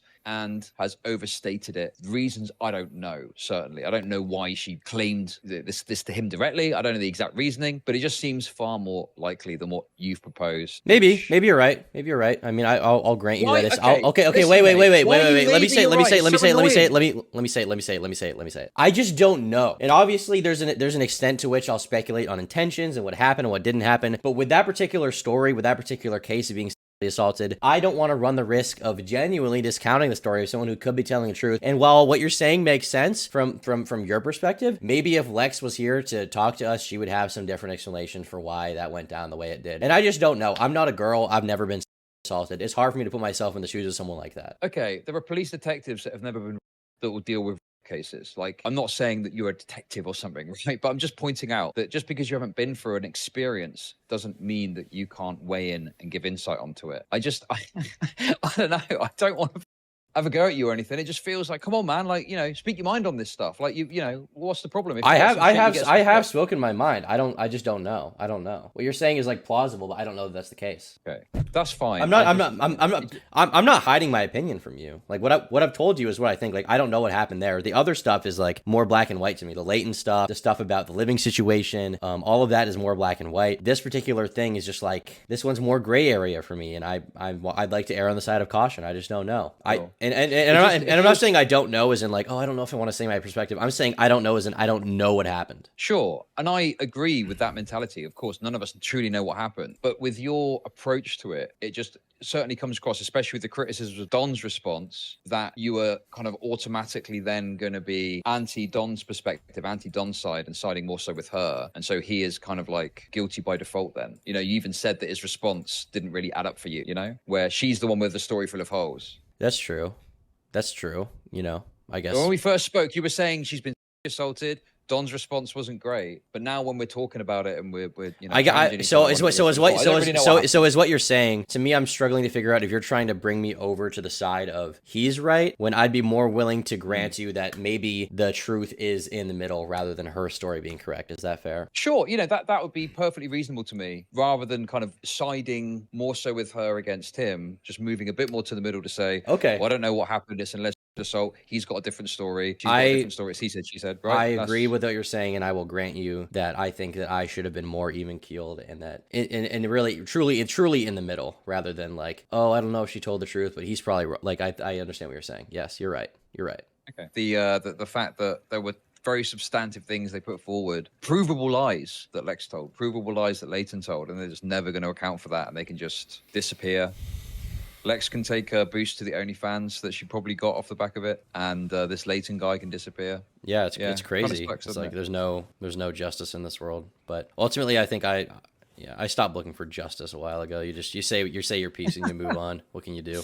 Because the right thing rarely ever happens. Yeah, no, I really agree with that. I think when I became more cynical and realized how futile caring about this beyond content and making interesting videos, it works a lot better that way. You don't have to worry about justice or politics. I think my approach is like it is good. It is good to have like something you want to happen, like an outcome, and it's good to strive for that. But being independent from that outcome and not getting invested to the point where like the only way you can even have personal satisfaction is if the bad people are brought to justice or whatever, the liars, is important for your own mental health. And yeah, I mean, sometimes good stuff does happen. Like I've had situations me and Nick have dealt with where we've dealt with some kind of situation. We've done our, queer little investigative journalism, and we've actually come out on the other side with like a pretty favorable outcome for the people involved, for the people who are wronged. But there's also been just, twice as many cases where what needs to happen doesn't happen. And you just have to accept that sometimes the public isn't ready.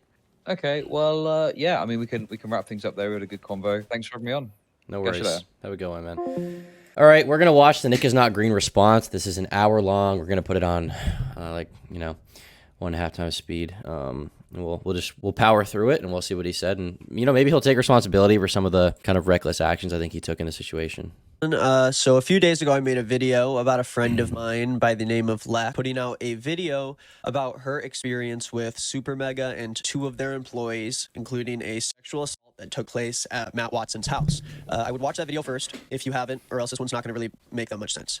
Again, this is going to be a video that's not the normal kind of stuff we talk about, but I did talk about on Saturday how I was going to make a follow-up to this video, and I want to stick to my word. So let's talk about it. Since my last video, a response from SuperMega and one of their employees has come out, and the public perception of the story is much different than it was a couple days ago. Not only that, but my personal coverage of the story has caused Matt and several of his fans to say false things about me. So I want to clear up some questions and comments that have been thrown my way and try to address them in a way that I personally think is fair. One of the reasons I wanted to make this video is that on Matt Watson's response video, he claimed that close friends of Leighton were suddenly using Lex's video to capitalize off of her story. A lot of people, mainly Leighton and his close friends, have used this as an opportunity to capitalize off of what was initially someone's story of sexual assault. It seems like the story lost its plot and quickly devolved into a dogpile on me and Ryan. And because of this, I want to be clear about why I made this video. I said it in the first video, and I'll say it again. I wanted Lex's story to be told. That's my priority. I was never once told by Leighton to make a video in any of the situation. I've had zero contact with him. I am not a close friend of Leighton's. I've only. But is that if your main reasoning was to tell her story, why did you bring up all this unrelated shit that didn't have anything to do with it and really muddied the water? You doing that allowed Leighton to get signal boosted, which then allowed Matt and Ryan to discount his story, and that muddies the waters of everything that happened. With him a couple of times, and it was always in a social setting. And when Lex was preparing her story, I was given permission by her to cover it. It was never something that I suggested to Lex, but when she mentioned it, I decided to share her story because she's a friend of mine. I'm not trying to capitalize off of my friend's sexual assault. I never monetize videos like these, and I don't believe that these videos. But obviously, there are ways that you capitalize regardless. Like the monetization thing is a total misnomer because, I mean, you gain a bunch of subscribers, you get views off of it, you get more publicity, and those subscribers then watch other videos which do make you money. So there obviously is a direct benefit you get from a situation like that. It's not even indirect, it is direct. Are posed as like great advertisements for my channel. I do not have a secret agenda to my videos. I own 100% of my channel, and I have 0 employees who affect my posts. Covering serious stories is not. I mean, as far as a secret agenda, like it's not a secret. The obvious agenda is that you wanted to take them down, which is why you did a stream where you counted down their sub count or whatever. Not something I enjoy doing. And when Matt insinuates that I was just told by merch designer to make this video about SuperMega, I can't help but feel like he's also trying to discredit other stories that I've told. I don't see why he wouldn't feel that way, considering the fact that a bunch of the stuff you brought up was completely unsubstantiated, and the fact that clearly Lex is friends with Leighton, you're friends with Lex, you're also friends with Ethan, who is dating Lex. Why is that an unfair assumption to make, genuinely? Past. The stress of talking publicly about the pain that a friend of mine feels, especially when so many people are discounting her story, not a fun thing to do. I'm not having a great time over here spending 2 videos in a week trying to talk about the shit that they did. My intention with this video was only to tell Lex's story, and I will say that's not I do true. Have some issues with the way I covered the story on Saturday. I do regret. That's clearly not your only intention, because you covered fucking half the video was not even about her. So clearly that's not your only intention. That's a straight up lie, provably. Taking focus away from Lex's story to add context that I initially thought was necessary, but in hindsight, I regret including it, and I wish to correct in today's video. Regardless, I find it pretty disgusting that Matt would spend 45 minutes trying to show how unfair this treatment has been for him. him, but then he claims without any evidence, I just made my video because his disgruntled ex-employee told me to. Does Matt, But that's clearly not the only reason. Part of the reason is because it's just opportunism, because you knew that it would be an easy way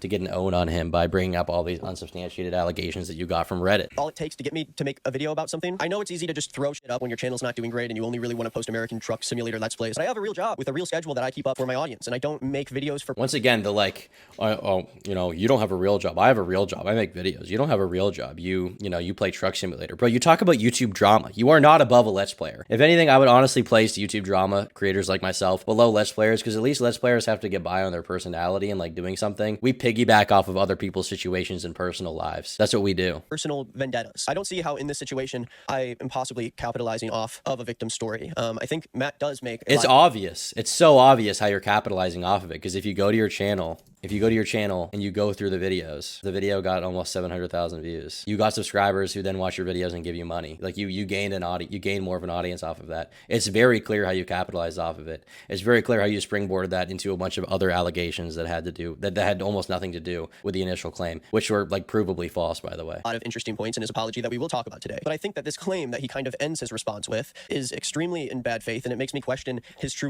That's retarded. This is projection, straight up. intentions with all of the claims he's making. But why don't we continue? That's towards the end of his response. I want to reverse back to where we were before. Since my last video, 3 videos from SuperMega have come out, and it has changed the way that people are viewing the initial story in a pretty big way. On the subreddit, we went from posts about Matt... That's his fault, by the way. It's directly his fault that this story was conflated with other stuff. This should not be like a mistake. Like, this is not a mistake. This is obvious. being a rape apologist and getting punched in the face. And then suddenly we have posts that say things like, I think people went way too far and Matt and Ryan didn't deserve a lot of the hate they received. That's and obvious. On Lex's video, we suddenly have countless hateful comments that suddenly have mass amounts of likes, accusing her of lying, ruining SuperMega's career for no reason. And it all comes off as pretty gross. I think when the video initially happened... I'm sorry that people were mean on the internet. Like, your fans harassed him, his fans harassed her. Like, that's what happens in these, like, interactions. And there were a lot of close fans of SuperMega who felt betrayed and hurt. And there were a lot of people who... Close fans? Close fans. There's no such thing as a close fan. There's a friend, and then there's a viewer. A close fan does not exist. kind of did want to support them along the way, but kind of just stayed a little bit more quiet because of what was going on. The moment that they both made their apologies, it seems like all these people came out of the woodworks and didn't talk about exactly what Matt said, didn't just convey his points in a mature way. But there's a lot of people who have immediately turned around and claimed that Lex has lied about the whole thing, which makes me wonder if they even watched the response video in the first place. You'd think based off of a lot of these comments that SuperMega has completely resolved themselves and maybe some crazy shit happened and Lex devised an evil plan to cancel SuperMega. But surprise, it's a lot more nuanced than that. I don't know. Who is realistically saying that, though? It's really just like Chud logic as far as I've seen. Does he point out any specific people saying that? Victims always want to just be like super villains, and that's their only goal. Like, they're not actual damage and hurt people on the inside. And that's not me excusing some of the things we're going to talk about in this video, but I do think people were a little bit too quick to come out and support Matt and Ryan just because they agreed that they were pieces of shit in some of these circumstances. So my plan for this video is to touch on each response separately in chronological order to how they released, and then I want to talk about how I could have done better in my coverage of the story, as well as what I think about their stories and where we can conclude with a lot of this. If you do want to watch any of the videos we talk about, I'm going to put them in the links down below. I think it is helpful context to hear everything everyone has to say. Okay, so pretty soon after I posted my video on Saturday, Jim, the producer / employee of SuperMega who kissed Lex in the story from the original video, he came out with an apology. This apology came in a tweet that he tweeted out that included a link to an unlisted video. So already a very weird look when trying to apologize by making your video unlisted, so you need a link to see it and you can't search it up anywhere. Of course, I'll include the original link, I guess, in the description if you want to see it. But obviously what Jim did was embarrassing and he should feel awkward about it. But let's give a brief overview of his apology. About a year ago, as mentioned in the video, July 4th, 2022, I made her feel extremely uncomfortable with my actions. Jim starts this video by saying, apologizing for making Lex feel uncomfortable, comes up with a interesting point, saying that he was sexually assaulted when he was younger, and once he heard about this, he was so hurt because he said, I made Lex feel the way that I felt when I was sexually assaulted, that I'm truly sorry. For that, I take full responsibility for that.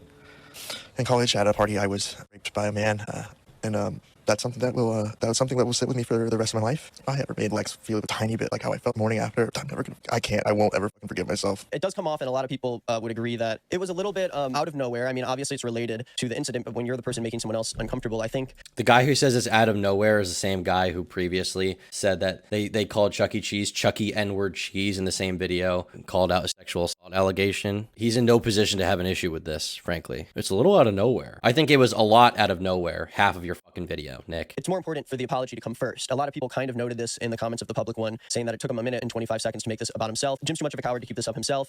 Very sorry I got energy. There were also moments where Jim was, I guess, crying in the video, or like trying to seem like he's crying, but it was, I don't know, it's very odd. I distinctly remember saying, how hard is it to ask for consent? All you have to do is say, can I have a kiss? And then I said, can I have a kiss? And she said, yes, but it doesn't fucking matter. I just thought that was kind of mainly what we needed to hear. Jim kind of gets into a lot of stuff that Layden said on his stream, which is kind of in today's video. It's something that everything kind of revolves around when it comes to Super Mega's apology. The one thing besides Lex that stays consistent is that Layden a piece in all of this. Jim explains that Layden said on the stream that Jim was aroused by Lex's story. She told him her sexual assault story. He explains Jim must have been aroused by this. And yeah, it was completely irrelevant to Lex's story. Jim brings this up to say that it was personally very triggering to him because it put him back in the shoes of his own assault. Now, I don't think this is something Layden knew about, so I don't think it's necessary to bring this up in a scenario where you're specifically apologizing about something you did to a woman who's not Layden. But when you're apologizing about something you did and you bring up constantly that you feel awful about it because it was something you used to experience, it does kind of feel like you're taking some of the blame off yourself because of trauma that you experienced. And if I was Lex, I think this would be a hard apology for me. Jim goes on to be pretty upset at a lot of the things Layden said, and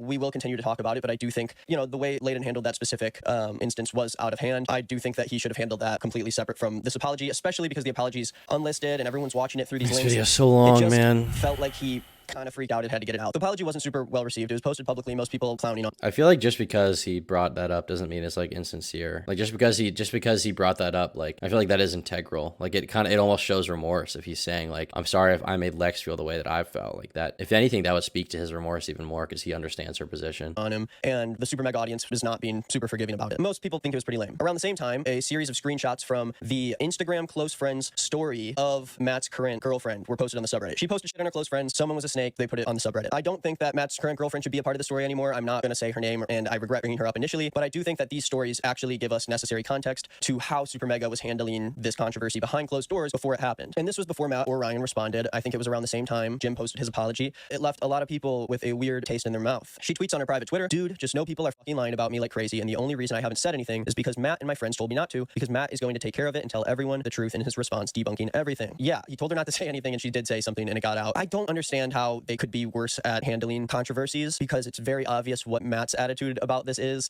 in this whole thing, and we'll learn a lot more in his apology. I mean, of course, he has some reason. What is the obvious part, I guess, is my question. Like, that he wants to cover it up or something? I feel like he's just kind of saying bullshit. Is it that obvious? Just from this random, like, tweet from a friend of the girlfriend of Matt? Like, this doesn't even necessarily speak to intention. If you're a drama YouTuber, if you're, especially with sexual assault stories and, like, allegations of this nature, you're obviously going to be aware of the fact, and you have to be self-aware of the fact that, like, there's a telephone game that goes on where you don't even know what happened. Like intentions and the truth can often get misconstrued. To feel now she has to read. It's really shitty to claim that is proof of Matt's intention, that one screenshot, or even speaks to it at all. She tweets on her private Twitter, dude, just know people are fucking lying about me like crazy, and the only reason I haven't said anything is because Matt and my friends told me not to, because Matt is going to take care of it and tell everyone the truth in his response, debunking everything. Yeah, he told her not to say anything, and she did say something, and it got out. I don't understand how they could be worse at handling controversies, because it's very obvious what Matt's attitude about this is in this whole thing, and we'll learn a lot more in his apology. I mean, of course, he has some reasons to feel upset about the way people talking about his magnum opus. Another tweet about the whole thing. This whole thing has been so fucking ridiculously unfair to everyone involved and blatantly false. I know I'm not supposed to be saying anything, but I hope everyone idiots when they see the receipts. Okay, I guess none of this is on her Instagram close friends. I don't know why I said that initially. She posted something that says, taking every ounce of self-control, I'll let him explain. And then posted a reaction image that says, whatever you hear about me, please believe it. I no longer have time to explain myself. You can also add some if you want. Overall, you can tell that she is not happy about it. And I can come to a conclusion about how Matt feels about it. It's all stuff that was behind closed doors. You can't really come to a conclusion. You don't know. Proof for that. So that brings us to Monday. You don't have proof, so why even draw the conclusion, I guess? A response from Matt and Ryan. We get two separate videos from Matt and Ryan. We have one that says my response Matt, one says my response Ryan. Matt's video is 48 minutes. Ryan's video is 9 minutes. In the time since, Super Mega has fallen from 1 million subscribers down to 954,000. And this video was posted the other day, which was surprisingly, as I clicked on it, pretty well received. Better received than you would expect. Surprising? It was a good video. So I'm going to go through a pretty brief list of what Matt talked about in this 48-minute video. Again, watch the video for yourself. Come to your own conclusions. I do want to see where the accountability takes place, and let's see what they said. Now, the first half of Matt's video is a lot about the Lex situation. Matt says they could have handled the situation in a much better way, but he insisted that him and Ryan never took any action to cover up a sexual assault. I also want to state that we never took any action to cover up a sexual assault, and we never tried to cover Dawn from any consequences. And I'll go into that more as we progress through the video. Despite our delayed action on this, I do want to state unequivocally that Ryan and I never made any attempts to cover up a sexual assault or to aid Dawn. Matt flew down to Florida after learning that Dawn and Lex broke up without knowing about the sexual assault that took place. Rav reached out to Matt about this, and then Lex finally told Matt on the phone, and Matt agrees that he should not have asked Lex what he should do in this scenario. It was very obvious what he should have done, and he decided to be passive about about it. And yes, this is what caused a lot of the issues that Lex talked about in her video. But there's no cover up. The initial claim was that they covered up a sexual assault. That's clearly not the case now. So this is like a walk back, a very tepid, like glancing over a walk back. But clearly the allegation initially was that they covered up a sexual assault in some way. And clearly that's not the way it was at all. It wasn't even close to that. Honest, I was terrified of misstepping in this situation due to its sensitive nature and how close it was to home. I was not sure how to navigate it. This was all new territory to me. And I asked her a really stupid question because of that. I asked Lex what she wanted me and Ryan to do about the situation, which was an absolutely dumbass thing to ask. I meant it from a place of we want to help and we will do whatever it is you want us to do to make the situation better. I now see that obviously came across as me putting the responsibility of the situation back on the victim because we did not take it as seriously right from the jump as we should have. Instead, we asked questions and tried to do some detective work and get to the bottom of it. Maybe have Dawn talk to Lex to try to figure out, if this was a misunderstanding, which I now see was an absolutely terrible move, suggesting that. He says that during this conversation with Lex, he did selfishly bring up how this would affect the channel, which is something he definitely didn't do, which means a lot of the comments about the magnum opus thing turned out to be pretty true. In the last video, we heard that Lex... But they didn't turn out to be pretty true. Like, once again, like, you use this one clip from the video where he says he did bring it up and it was selfish, but it wasn't as Lex portrayed it. You use that to mean, oh, well, it's exactly the same. No, it's not. Like, these things have nuance. Like, that does not confirm your bias right off the bat. That's completely retarded.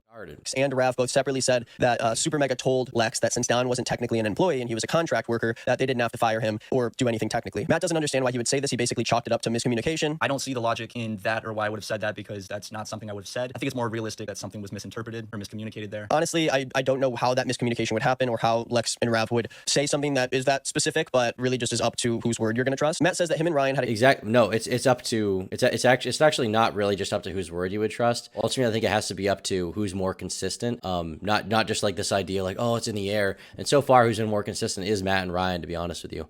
I mean, but even beyond that, whose word you can trust, really, it's more about like, you don't know because you weren't fucking there, Nick. So like, why speak like from a position of authority when like we don't know? A conversation with Don, and Matt says that Don's story is much different than Lex's, and they should not have taken as much time as they did to look into the story, but they were afraid of misstepping in the situation with two people that they considered to be their friends. We asked him what had happened that night, and he explained it from his perspective, which was very different from Lex's perspective. We felt a little confused on what had happened that night, as did Rav. Rav was also trying to figure out what had gone down, and at this point, I don't think any of us still were taking it as seriously as we should have been, and that is something that I sincerely regret, because we did not take it as seriously right from the jump as we should have. In a lot of ways, I feel like it is very simple to just confront someone up front, especially if you're paying them and they're staying at your house. I think it's pretty fair to go, hey man, confirm whether or not you did this very simple thing, and if it didn't happen, we need to figure out why, and we need to get you out of here. Matt then shows texts from Rav telling Matt that in fairness, they did do that. In fairness, like they did eventually do that with him, so it's not like that didn't happen at all. To what happened between Lex and Don, and the situation doesn't seem as serious as it did before. Here you can see some text messages between myself and Rav,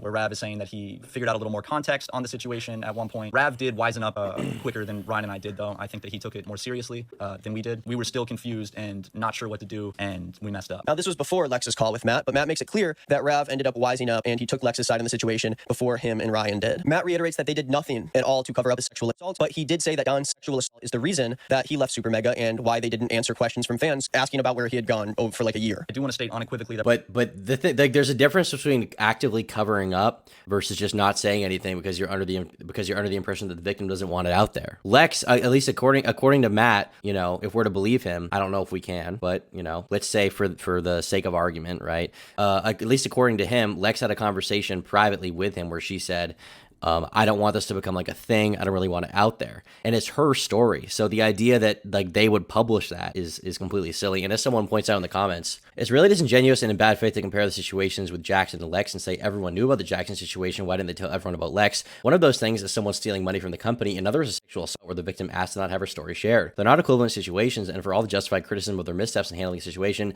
they respected the wishes of the victim in that way, if no others. The Jackson story was theirs to tell. Lex's wasn't. My biggest issue is that he brings up the gripe without presenting any specific alternative for what they should have done. If you put out a general statement that says Don is unsafe or that Don assaulted an unidentified person, that's opening up a whole can of worms. We know people love to play internet sleuth and overstep boundaries on the internet. I imagine a general statement like that would lead to everybody, including the survivor of SA, getting hounded with questions, which I can only imagine would be extremely triggering. True. That's very true. Yeah, those comments are both very accurate. I don't know how better I could have put it. That Ryan and if it's the victim's story, like, and she doesn't want it to be out there, like, why would you share it? Never made any attempts to cover up a sexual assault or to aid Dawn. People have been theorizing and asking us for over a year, where did Dawn go? Why is Dawn no longer the channel artist? This is the reason. In response to what Lex told us, we removed Dawn as our channel artist and we cut contact with him 100%. Personal business, we have not had any communications. And we did not cover this up from other people. It's hard for me to completely understand where they're coming from when they say they weren't trying to cover up a sexual assault, especially because two close friends of theirs, Justin and Kelly, both removed SuperMega from their Twitter bios. And according to Lex, it was after they found out about Don's situation. And of course, by Don's situation, I mean him sexually assaulting. Okay, found out about Don's situation, but the specific difference is that they knew it happened or thought it happened, and Matt and Ryan weren't initially sure. So obviously there's going to be some kind of discrepancy there. That's obvious. I struggle to understand how someone as close to them like Justin wouldn't know about someone in the SuperMega offices being sexual assaulter, especially because Justin knew Don. In the other case, if you knew about SuperMega's controversy with another former employee of them by the name of Jackson, Lex... Yeah, this is once again, this is what the comment talked about, but these are completely different situations. One of them is their personal friend who stole money from them.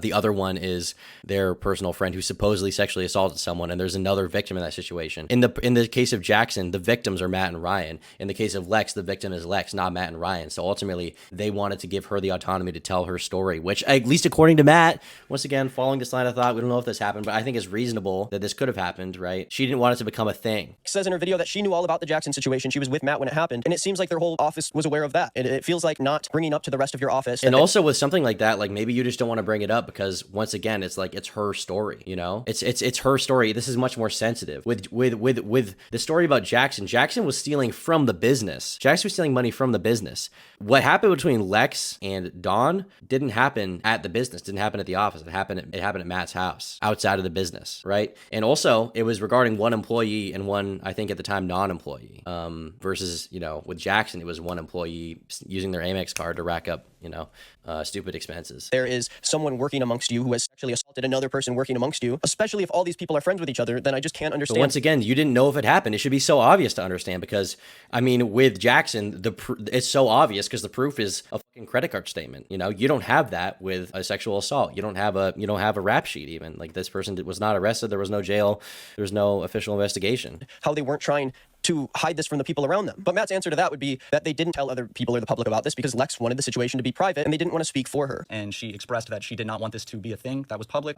We felt like it was not our place to address someone else's sexual assault and give that as the reasoning for removing contact with Don. We figured that as long as he was gone and we weren't working with him, you know, that was response. And as much as I understand trying to help Lex's privacy, Don is someone that you paid that stays in your office who knows your employees. This is also it's not just help Lex's privacy. It's what she asked. Apparently she asked for it to not be told. Imagine how much of a piece of shit you would look like if against her will you tell that story. You would be making a video saying the opposite because obviously you would. I would. That you have someone who has sexually assaulted one of your friends amongst you guys. And I still do not understand how all of that stayed between three people when the rest of this shit is leaking everywhere. It just doesn't really add up to me how something like this happens to a close friend of yours and that is your immediate response. Even if you ended up doing the right thing and you took the time, shouldn't we be worried about the fact that you didn't hear that a friend of yours sexually assaulted another friend of yours and immediately addressed it and kicked him out? I just don't really understand, even if Lex wanted it private, how it would be that are you guys just that busy that shit happens and it's like, oh, you know, he's going to be here this time. I messed up the timing of everything and oops, someone had to run into the guy that sexually assaulted them because... But the thing is, like, they didn't know. They didn't know, you know? Beyond a shadow of a doubt, they didn't know. I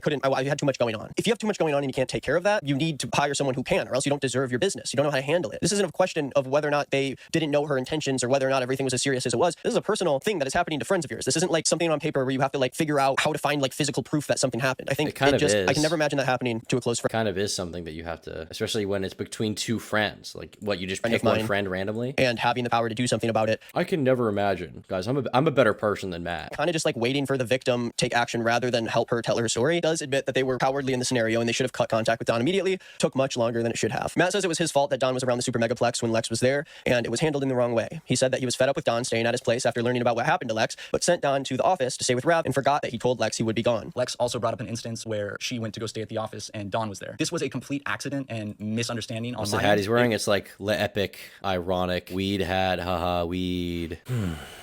Is completely my fault. I did not mean for that to happen, and I take full responsibility for that. I had been fed up with Dawn staying with me, especially after hearing what Lex had told me, and Lex had not arrived in town yet. At the time, I also had 2 or 3 people staying with me on top of Dawn, and I felt really overwhelmed. I had a lot going on in my personal life at the time that was stressing me out, and I felt overwhelmed. This is going to be interesting for later in the story, how Matt immediately figures out a situation to home one of his friends, Don, after knowing what he did to Lex. But then down the line, when Lex and Rav literally don't have a home to go to, and the one place where they had all of their stuff was literally stolen from them, now we have all these comments from people online saying saying that Lex and Rav were just taking SuperMega for granted and they should have been happy that they could have stayed there those few days that they did. We'll get to that. It's a complete mess, but I think a lot of these stories about the homelessness part of Lex's story have been like harshly discounted in this video, and shows a lot of instances in where Matt kind of completely goes over some of the things that Lex shows in her video, which I will get to in a second. But let's continue. Matt shows screenshots showing that he was kicking Don from the office after realizing that he told Lex that she could stay there. Matt says he felt like he was babysitting Don in a text that he shows, and that's why he sent him to the office where Lex ended up. Again, Matt says that he recognizes where he failed and that he wants to take full accountability for it. Matt claims that the communication with Lex and Rav staying at the office was poor and that all four of them could have been more mature about the situation, but Ryan and Matt felt that the tensions were too high, so they didn't feel like having that conversation at the time. All around, it was a pretty weird vibe, and I think all four of us could have acted more mature during that period, but we failed to communicate, and that is largely on myself and Ryan. And this is another instance where I think a lot of people start to go, well, you know, they're just human, they're busy, they can't really figure out what's going on, but it still doesn't address the multiple days of communication that Lex didn't have with the guys when she needed to get into the place. And it also doesn't address the fact that these are real friends of yours who are in your city, like desperately need help. I don't know if we remember the story in Lex's video, because suddenly people are saying that she tried to claim that SuperMega made her homeless or whatever. But no, Lex trusted a friend of hers, a close friend of hers that she trusted to take her situation in a way that was serious and took action, like a person who actually runs a business with a bunch of their fucking friends. But if you can't run a business with a bunch of people who are friends of yours, like we have seen time and time again, you hire these people in your group, you make them a part of your channel, and then suddenly one by one people are leaving, all seem to just have bad things to say about it. Later in this video, I am going to show texts that Matt showed that do help his side. That do some of the bad things that they said, like Leighton, were like retarded. So I don't put a lot of stock in that opinion, frankly. Just because somebody says something bad doesn't mean it's valid. Just because a group of people say something bad happened doesn't mean it's valid to me. That doesn't like put more credibility on it, to be honest, considering the clear inconsistencies. Make it look like he was being more responsive, and I think those texts give us good context, but it continually pushes this narrative that because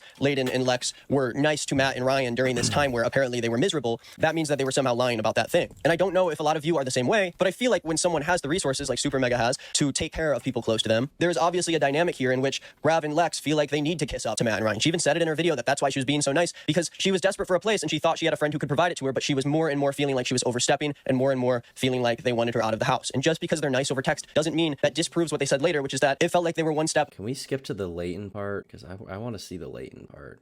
Matt says because of the text he had between Lex, he thought everything was okay and that him and Lex were fine, but insinuates that, and this is where the video changes a lot, Matt insinuates that things seemed to change between him and Lex once Matt and Ryan fired Leighton as their merch designer. Since last summer, I assumed that my relationship with Lex was much. For example, here's several texts I received from Lex between November of last year and February of this year. I thought that after I apologized to her last July, things had smoothed out, and I think you can see why I would think that.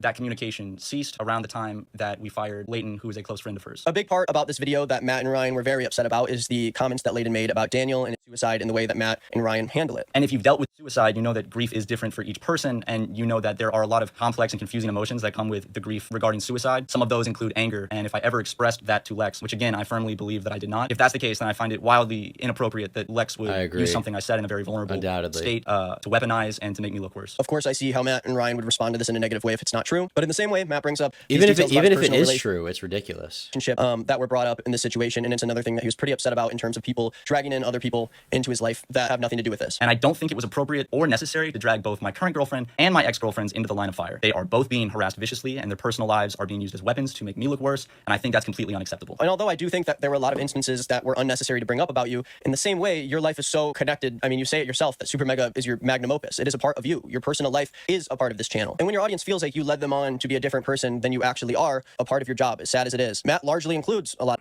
That's a valid point. It shouldn't be that way, but that is actually a valid point. I mean, they built up this like bad kind of parasocial relationship with their fans, and you know now they're unfortunately, along with the sexual assault thing, now they're also receiving the downsides of that, and to an extent that is partially their fault. I mean, I think that him bringing it up is pretty ridiculous. Like Nick in particular, bring that up and capitalizing on that is ridiculous. I find it kind of disgusting that he would pretend he's not, and then kind of very tepidly walk that back. But at the same time, there's like a certain amount of shit that Matt and Ryan are going to get for having that kind of audience and cultivating it, and that's just kind of what happens. But also at the same time, this claim is also, I mean, slightly on the other side of it, it's kind of false because Matt and Ryan are claiming that they were the same way they are in their videos the whole time. They're claiming that all this shit, they're claiming that all this is bullshit.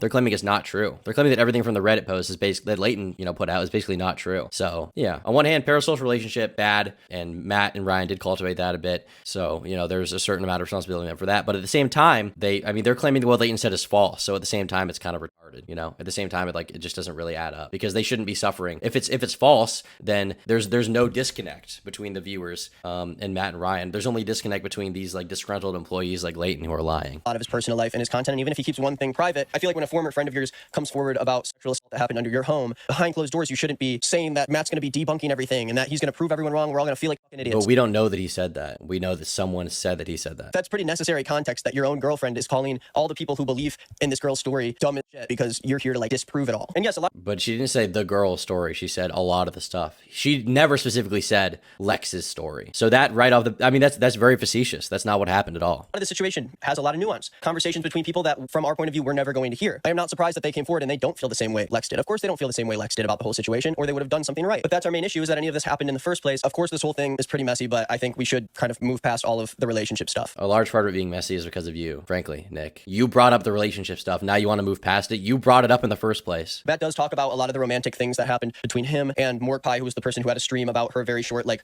hookup thing with Matt. And I think that's another thing that he covers in the video that I also think we should just maybe not focus on as much as the main story. But the reason it matters is because when Matt concluded this part of the video, when he said but you brought it up in the first place, bro. Maybe we should just like not talk about it, right? Like you brought it up. You're the reason why it's being brought up, Nick. It's your fault. Morgpie and him just had some very big misunderstandings on where they were in terms of the sexual part of their very short relationship. The important thing is that Matt explains that this happened, and the stream by Morgpie happened after she became friends with Leighton, basically insinuating that Leighton being fired was a turning point in Lex and Morgpie coming forward with both of their stories. And this is kind of the turning point where a lot of people's perceptions shifted of SuperMega from initially when Lex put out her video. I mean, I feel like that's not an unfair assumption for them to make, given the fact that Lex, as well as Morgpie, seemed cool with them until Leighton gets fired, and then everything starts falling apart. Why would they not think that? That's a natural conclusion to draw. Like, very logically, that's the natural conclusion that would be drawn. Till when Matt put out his response. Following when I had that text conversation with Morgan in June where we smoothed things over, Morgan began hanging out with our ex-employee Leighton more, and I have not heard from her since that conversation until I saw her stream. And this revolves around their ex-merch designer Leighton, who had a pretty long stream the other day and made a lot of claims and accusations against SuperMega that weren't really initially talked about in Lex's video. This part of the video largely refutes a lot of what Leighton was saying, and I think it resulted in people shifting a lot more of the blame to the victims of this situation rather than the people who caused it in the first place. Again, I don't have a connection to Leighton. I have friends who are friends with him, but I don't really know. It claims a lot about a person. I don't have a connection. I have a bunch of friends that know him, and I boosted his story, but I have no connection to him. And if you think that they're talking about their experience with you just because like one of your former employees who got fired like months ago is like orchestrating all of them come after you. And I do think that Matt says some things I mean, considering the fact that Leighton like lied about a lot of what happened, I don't think it's totally unreasonable to assume that, okay, think about it from their perspective. You're Matt and Ryan. After the situation it goes down, you fire Dawn. It seems like it's all resolved. It seems like it's all good. You know, you're communicating with Lex since then. Lex seems cool with you. She's saying, oh, when I'm back in LA, we're going to hang out. She's saying stuff like that. Morgpie is saying, oh, you know, it's just miscommunication. I don't really have a problem. You know, it's not a big deal. Everything's all good. Everything's all good. Everything's cool. Everything's chill. And then what happens is Leighton gets fired, and all of a sudden there's all this drama going on with him. Everyone's talking about it. There's people on this Discord server talking about canceling SuperMega and getting rid of their merch.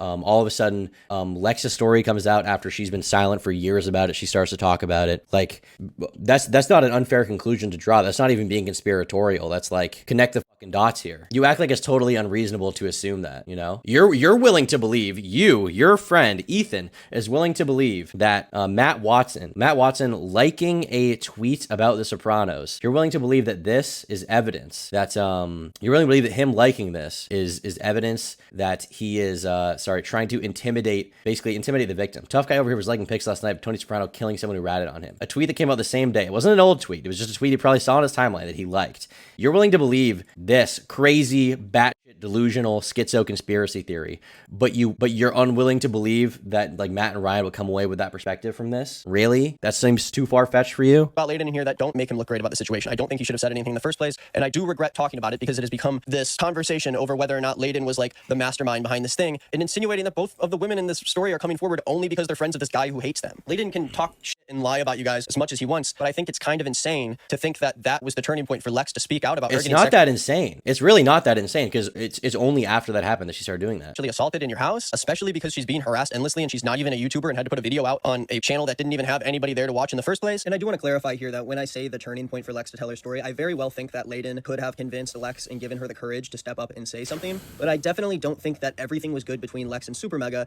and then once she became friends with Leighton, all of a sudden she has 2.5 hours worth of of stories about how they made her uncomfortable and how they treated her. I mean, I don't think he can support Lex's story and really make this claim at the same time, because in order for this to be true, it would have to mean that Lex made up or exaggerated the way she felt about SuperMega and their way of handling the situation. According to them, she was very valid in most of the points that she made. Anyways, I'm going to talk about... They said she was valid in regards to the sexual assault story. They specifically also point out multiple lies. And if you go to the Matt Watson video, there's a DM from Lex where she specifically was cool with them at a certain point in time after everything went down. She was specifically cool with them. And then it seemed like after the whole Leighton thing, she was pissed off. Where's this DM? You guys know what I'm talking about? She was like, oh, I want to hang out. When I'm in LA, we should hang out. This was just in the video earlier. We just saw this. Hold on. Was it, she said like cookout or something like that? Good luck tonight, Matt. Like if you were under the belief that somebody covered up your sexual assault story, would you say, good luck tonight, Matt. I'm in Nashville, but I'd like to try to come to a show before a tour is over. We should have a cookout. Would you say something like this to somebody that you believe covered up your sexual assault story? Would you? I wouldn't. That doesn't make sense to me. Matt brings up about Leighton,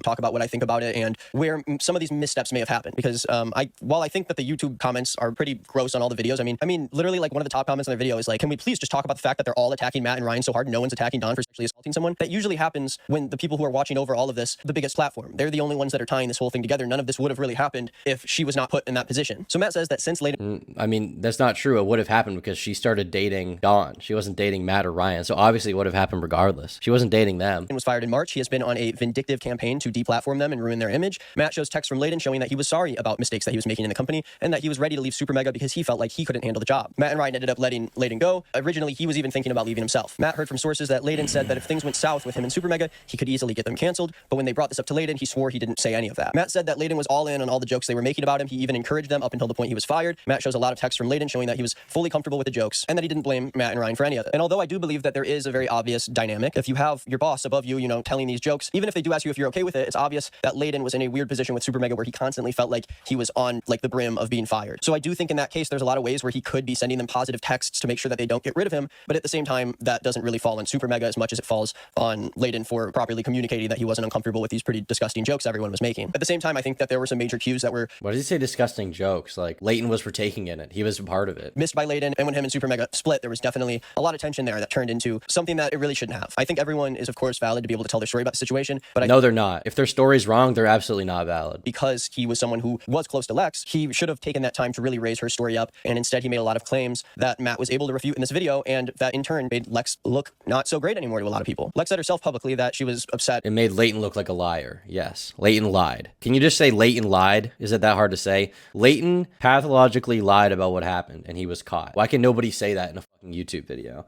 Probably part of the reason why people are confused as to whether or not you know him is because you won't even say anything. With Leighton for a lot of the remarks he made, and I'm gonna assume this guy's so slimy. He's very careful with his wording. I'll say that. This point that Leighton isn't going to really speak more on SuperMega because it doesn't really seem like... I think if you're not listening, your eyes can almost glaze over. Head was in the right place when he started talking about it. Kind of frustrates me that it took so much away from Lex's story, and now it seems like the subreddit and comments are crawling with people who think that just because someone who was a previous friend of SuperMega's obviously is going to be able to connect with another person who had bad experiences, suddenly it means that the guy who had a bad experience with you is like brainwashing everyone else in this vindictive campaign that's like out to get you. And I don't understand why someone as big as Morgpie and someone like Lex would ever want to come forward about something that they didn't truly feel was necessary to come forward with. Not everything is as simple as telling someone that everything's okay, and there was obviously something going on in the office that raised a lot of tensions and caused something like this to get as big as it did. Matt shows text on a random Discord server where I mean, the reason why it got as big as it did is because it was talked about outside of the office. Like, if it wasn't, then it would not be the conversation. Like, the reason it got big is because of Lex's story and then Leighton's lies. Leighton and other members were attempting to find ways to cancel SuperMega, and Matt basically claims that all of this happened because Leighton and these Discord users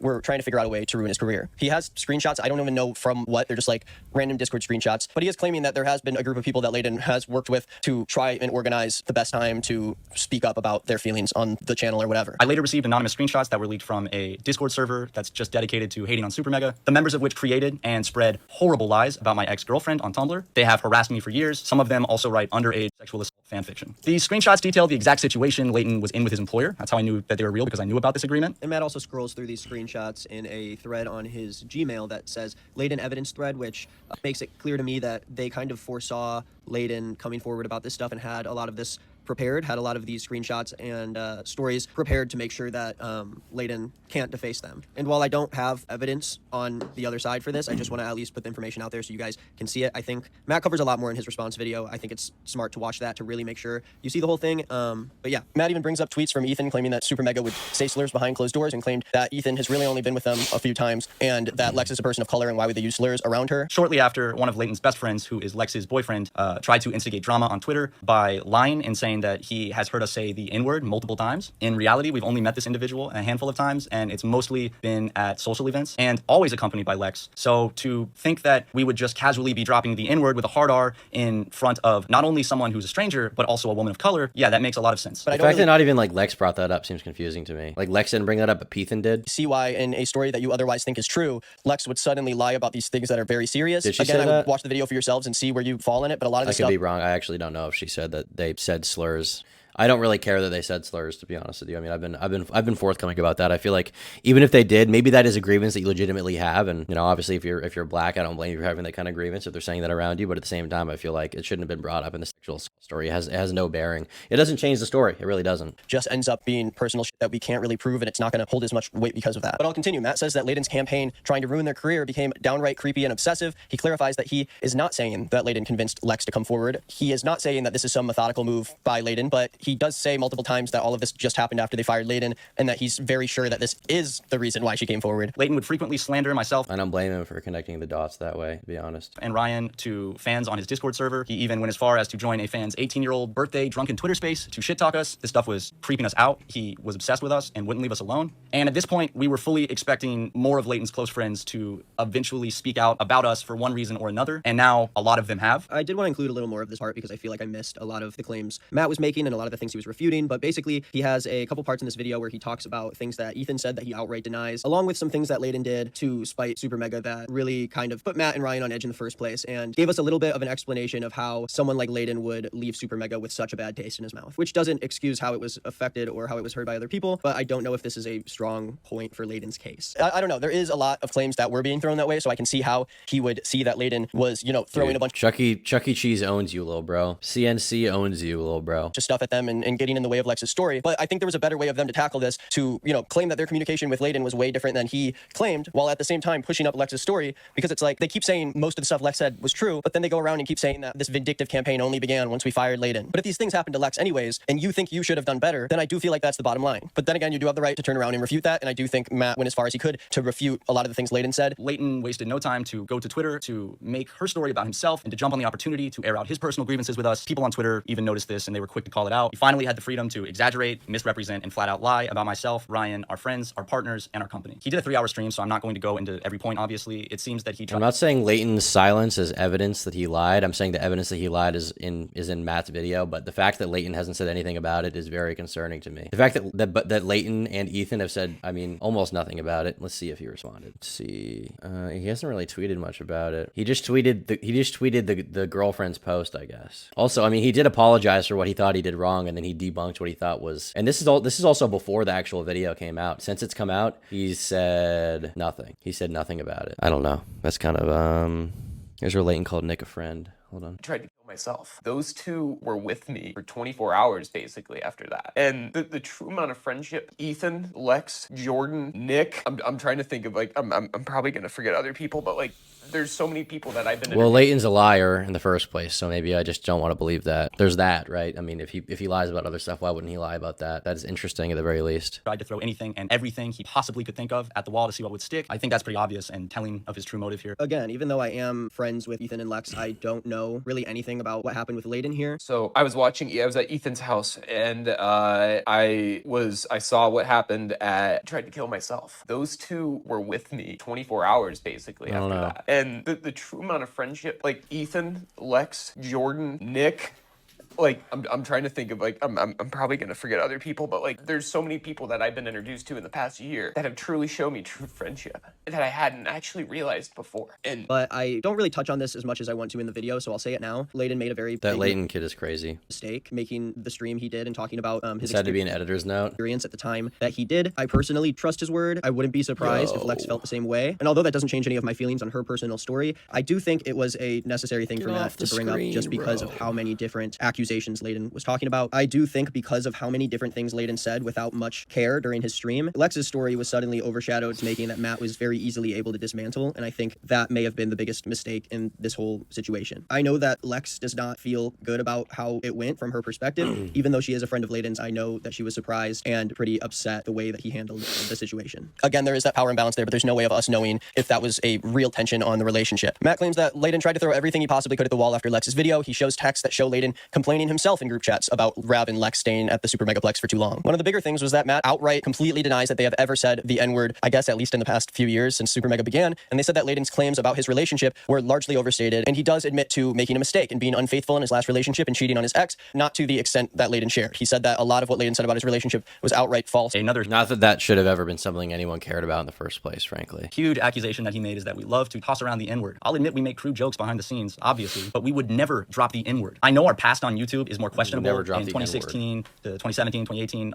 during that time period, and I know that a lot of the jokes we made were very questionable and offensive, but now pushing 30, we have grown a lot and know that that is not acceptable, and that word is never being used between us in any context. To state otherwise is a flat-out dishonest lie, and it's a low-hanging attempt to make us look bad because honestly, it's really easy. You don't need any proof. You can just say that we said the N-word. Especially when it comes to Matt's personal relationships and a lot of the things Layden was saying that they did behind closed doors. I do feel like Layden doing a stream that is that long and includes so many claims, it really ends up building this big cloud that kind of just covers up what Lex was trying to say in her original video, and I felt like Lex was very well... I want to see his thoughts and everything. Now, I do want to give a conclusion to how I feel about both of these responses. I do think that Matt and Ryan own up to a lot of the truly awful shit they did, and I think that was good. I also think there were a lot of instances where there was heavy miscommunication, and I do feel like a lot of the receipts they brought to the table it was like somewhat ignorant, somewhat mishandling, but it wasn't that bad. And there was absolutely not malicious, which is what the majority of the public was ascribing it to in the first place. And I'm glad they managed to put that down, and I feel like Nick's downplaying like the amount of debunking they did manage to do a little bit. Easier to understand where they're coming from while also understanding that this was handled very poorly, and most people in their shoes would have handled it much differently. Luckily, there's a lot of times where they do just outright admit that they fucked up. And I do think that their issues with Layden were handled poorly on all sides, and I think that Layden should not have spoke up as soon as he did about his experience. Not as soon, just period, because his experience was invalid. Not everyone's experience is valid. Layton's was invalid. It was wrong. It was not true. It came from a place of, I think, jealousy and projection and envy rather than honesty. So not everyone's experience is valid. I don't want to hold someone back from being able to talk about how they were felt in a certain situation, but specifically because it happened so quickly after Lex's video, and especially because the stream was so much longer and there were so many little claims made, I feel like he may have had a lot of emotions and held up resentment from how much he was experiencing while working for Matt and Ryan for a couple years. And I think when Lex was finally able to be heard, he was ready to tell his story, and he may have overstepped in that specific moment in time. I wish SuperMega just had the chance to respond to just Lex and her story, but even with all of the things they admit in the first half of the video, a part of SuperMega's fan base is relentlessly claiming that Matt and Ryan were just defaced by one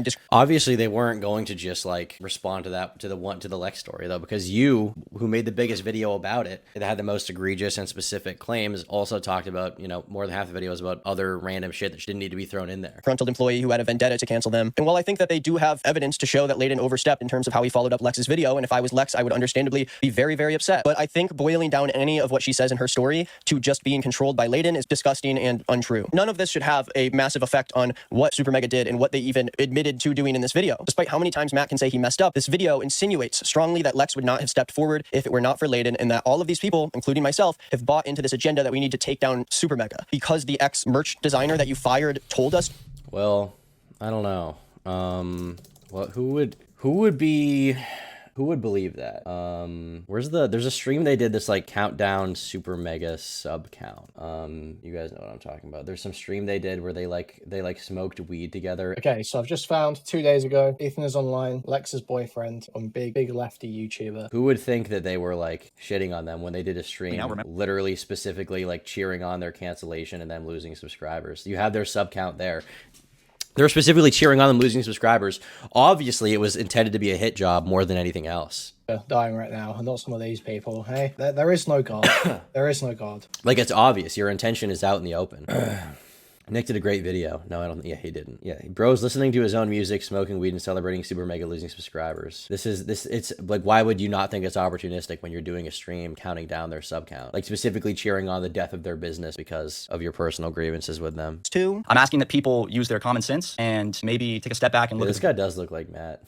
Same phenotype. Big picture here, and I hope that people can see that there is a personal vendetta that is being blown up here. And I do see how the people watching Matt's video can draw that conclusion when all of these stories are told by Matt in a way that feel like conspiratorial conspiratorial to him. But when so many different people are upset shit you've done or said in the past to an It's not just like feel conspiratorial. It is straight up conspiratorial. Like a conspiracy is just like a bunch of people working together for a common goal. It's clear right here that you're friends with Ethan. Ethan's dating her, and they're all friends. You're all friends. I mean, maybe you're not. Leighton claims he's friends with you. Maybe you're not. They're both friends with Leighton. It's clear that there's a group effort to take down this channel. That's obvious. extent where they'll ruin their career over it because they try to put out these videos and now they're being swarmed with hate. You'd think that if all of these people would come forward and put themselves in the spotlight in this way, maybe that's something that you need to reflect on yourself about. And I think Matt displays this reflection in the first half of the video, but as he talks about the role that Leighton plays in this whole thing, I don't understand why his actions have to discredit the original story. Lex even said publicly that she was upset about the way Leighton handled the story, and she was not under the impression that her story was going to cause him to say everything he did. None of those mistakes should have fallen on Lex. Why would Lex go out of her way to risk her career with thousands of people harassing her for, again, SuperMega's merch designer guy? We have confirmed from several people, including Don, that yes, Don sexually assaulted Lex and Matt and Ryan kept him around. But then Lex tell her story until she meets Leighton, and then suddenly Leighton gets fired and convinces her to make... But I mean, it's like the nice DMs between her and SuperMega are very, to me they're very telling. They're very telling. Like, she didn't seem to have a problem until that moment. I'm not saying that that's definitive, but until Leighton gets fired, she doesn't seem to have a problem, and then she decides to tell this story. Like, maybe she just figured that there was enough, and she had Nick is not green on her side, right? Maybe that's one possible explanation, that there's enough bullshit swimming around. There's enough people that hate them. Their audience would be willing to cancel them, which they were very willing to do. And then maybe it was also, oh, well, we have some YouTube friends now. A 2-hour and 20-minute video telling her story? It's hard to wrap my head around why people would use Leighton's false judgment and personal grudge against Lex as if she didn't also provide proof for things SuperMega said that were never actually addressed in either of their response videos. Like one of the bigger texts that Lex showed where she asked Matt about Don claiming that SuperMega fired him without much of a reason, only to receive a text from Matt that didn't seem worried. He just said, "Be gone, foul beast," even though one of their ex-employees was lying to people about why he was fired and still talking to fans about it. I think that's insane to me. And it could really only either be Don lying to people about this so he doesn't have to admit what he did, or maybe the talk he had with SuperMega was confusing and vague to him. But we really never got any response about that. I felt them down. I mean, the response from them was that, like, they fired him and they just, like, they weren't clear about it to him why he was fired. They just got rid of him, you know? That's their explanation, right? Playing it in real time, but I was across the state, like 5 hours away, and could do nothing about it. So that's when I decided I needed to be there. Matt had known since, or at least I told him, May 20th that I'd be in town. What did he say about his original video? Way that Don is not someone who they should follow anymore, that he was let go for a reason that you can't talk about, but you need them to know that it's serious and that they shouldn't really engage with him anymore. I know this video does a lot of jumping back and forth, but that's what happens when we're looking at all these stories. But I do want to reflect on my original video and say that I do It was horrible. Say it's horrible. I made a bit of a mistake, including more Not a Kai bit. and Leighton stories in that particular video. You made a giant mistake. Half the video did not need to be there. I wanted my video only to be about Lex's story, and I got caught up in content. What a great way to, you're really taking accountability here, buddy. 1 minute of the video is you, not even a minute, like 20 seconds is you talking about what you think you did wrong, which is just like the bare minimum you need to give people so that your fans don't rage at you.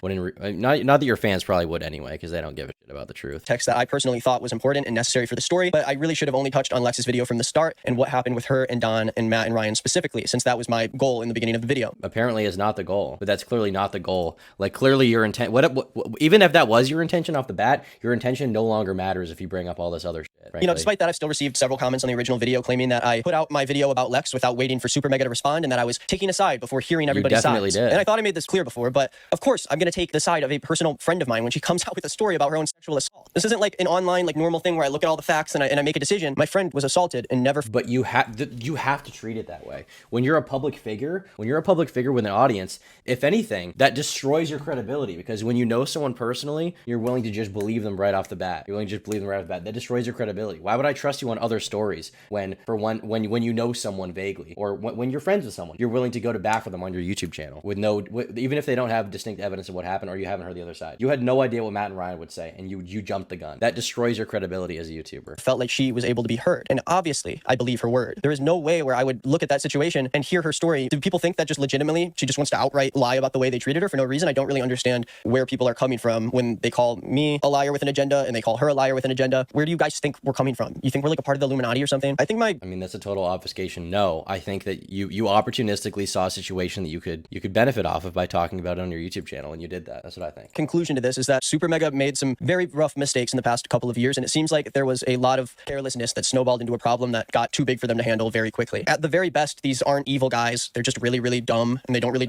Okay.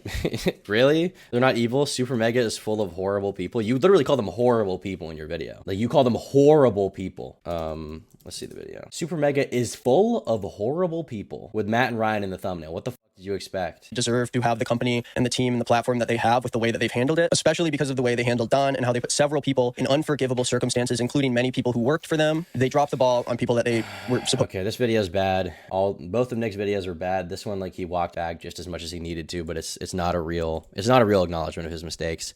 His coverage was bad. Hopefully in the future he doesn't cover stuff like this with the carelessness that he did, because I honestly would take his carelessness and put it on the same level as how Matt and Ryan handled it. It's pretty horrible. It's pretty egregious, and I think he did a really bad job on that video. Hopefully in a few years people have a different view of this. Right now, I feel like not enough people care. Maybe they won't care. I'm not expecting this video to change it. I'm not trying to change the world, but I thought this situation was interesting, if only for the sake of archival purposes, so that I can, you know, in my own head, I can like feel like this happened and like I wasn't crazy. I just want to put this up on my channel and have people look at it and just realize like the you know the op that I've witnessed, because this is an op. It is an op, and I've witnessed it, and I don't want anyone to I don't want anyone to get it twisted. That's my thoughts. Yeah, thanks for watching. Thanks for your donos. You guys were very generous this stream. Be sure to watch the videos. Appreciate you guys. See you later. And if you liked this video, consider becoming a member. For $5 a month, you get access to exclusive podcasts, unreleased videos, and the members only Minecraft server. Thanks so much to all of my YouTube members who fund my content.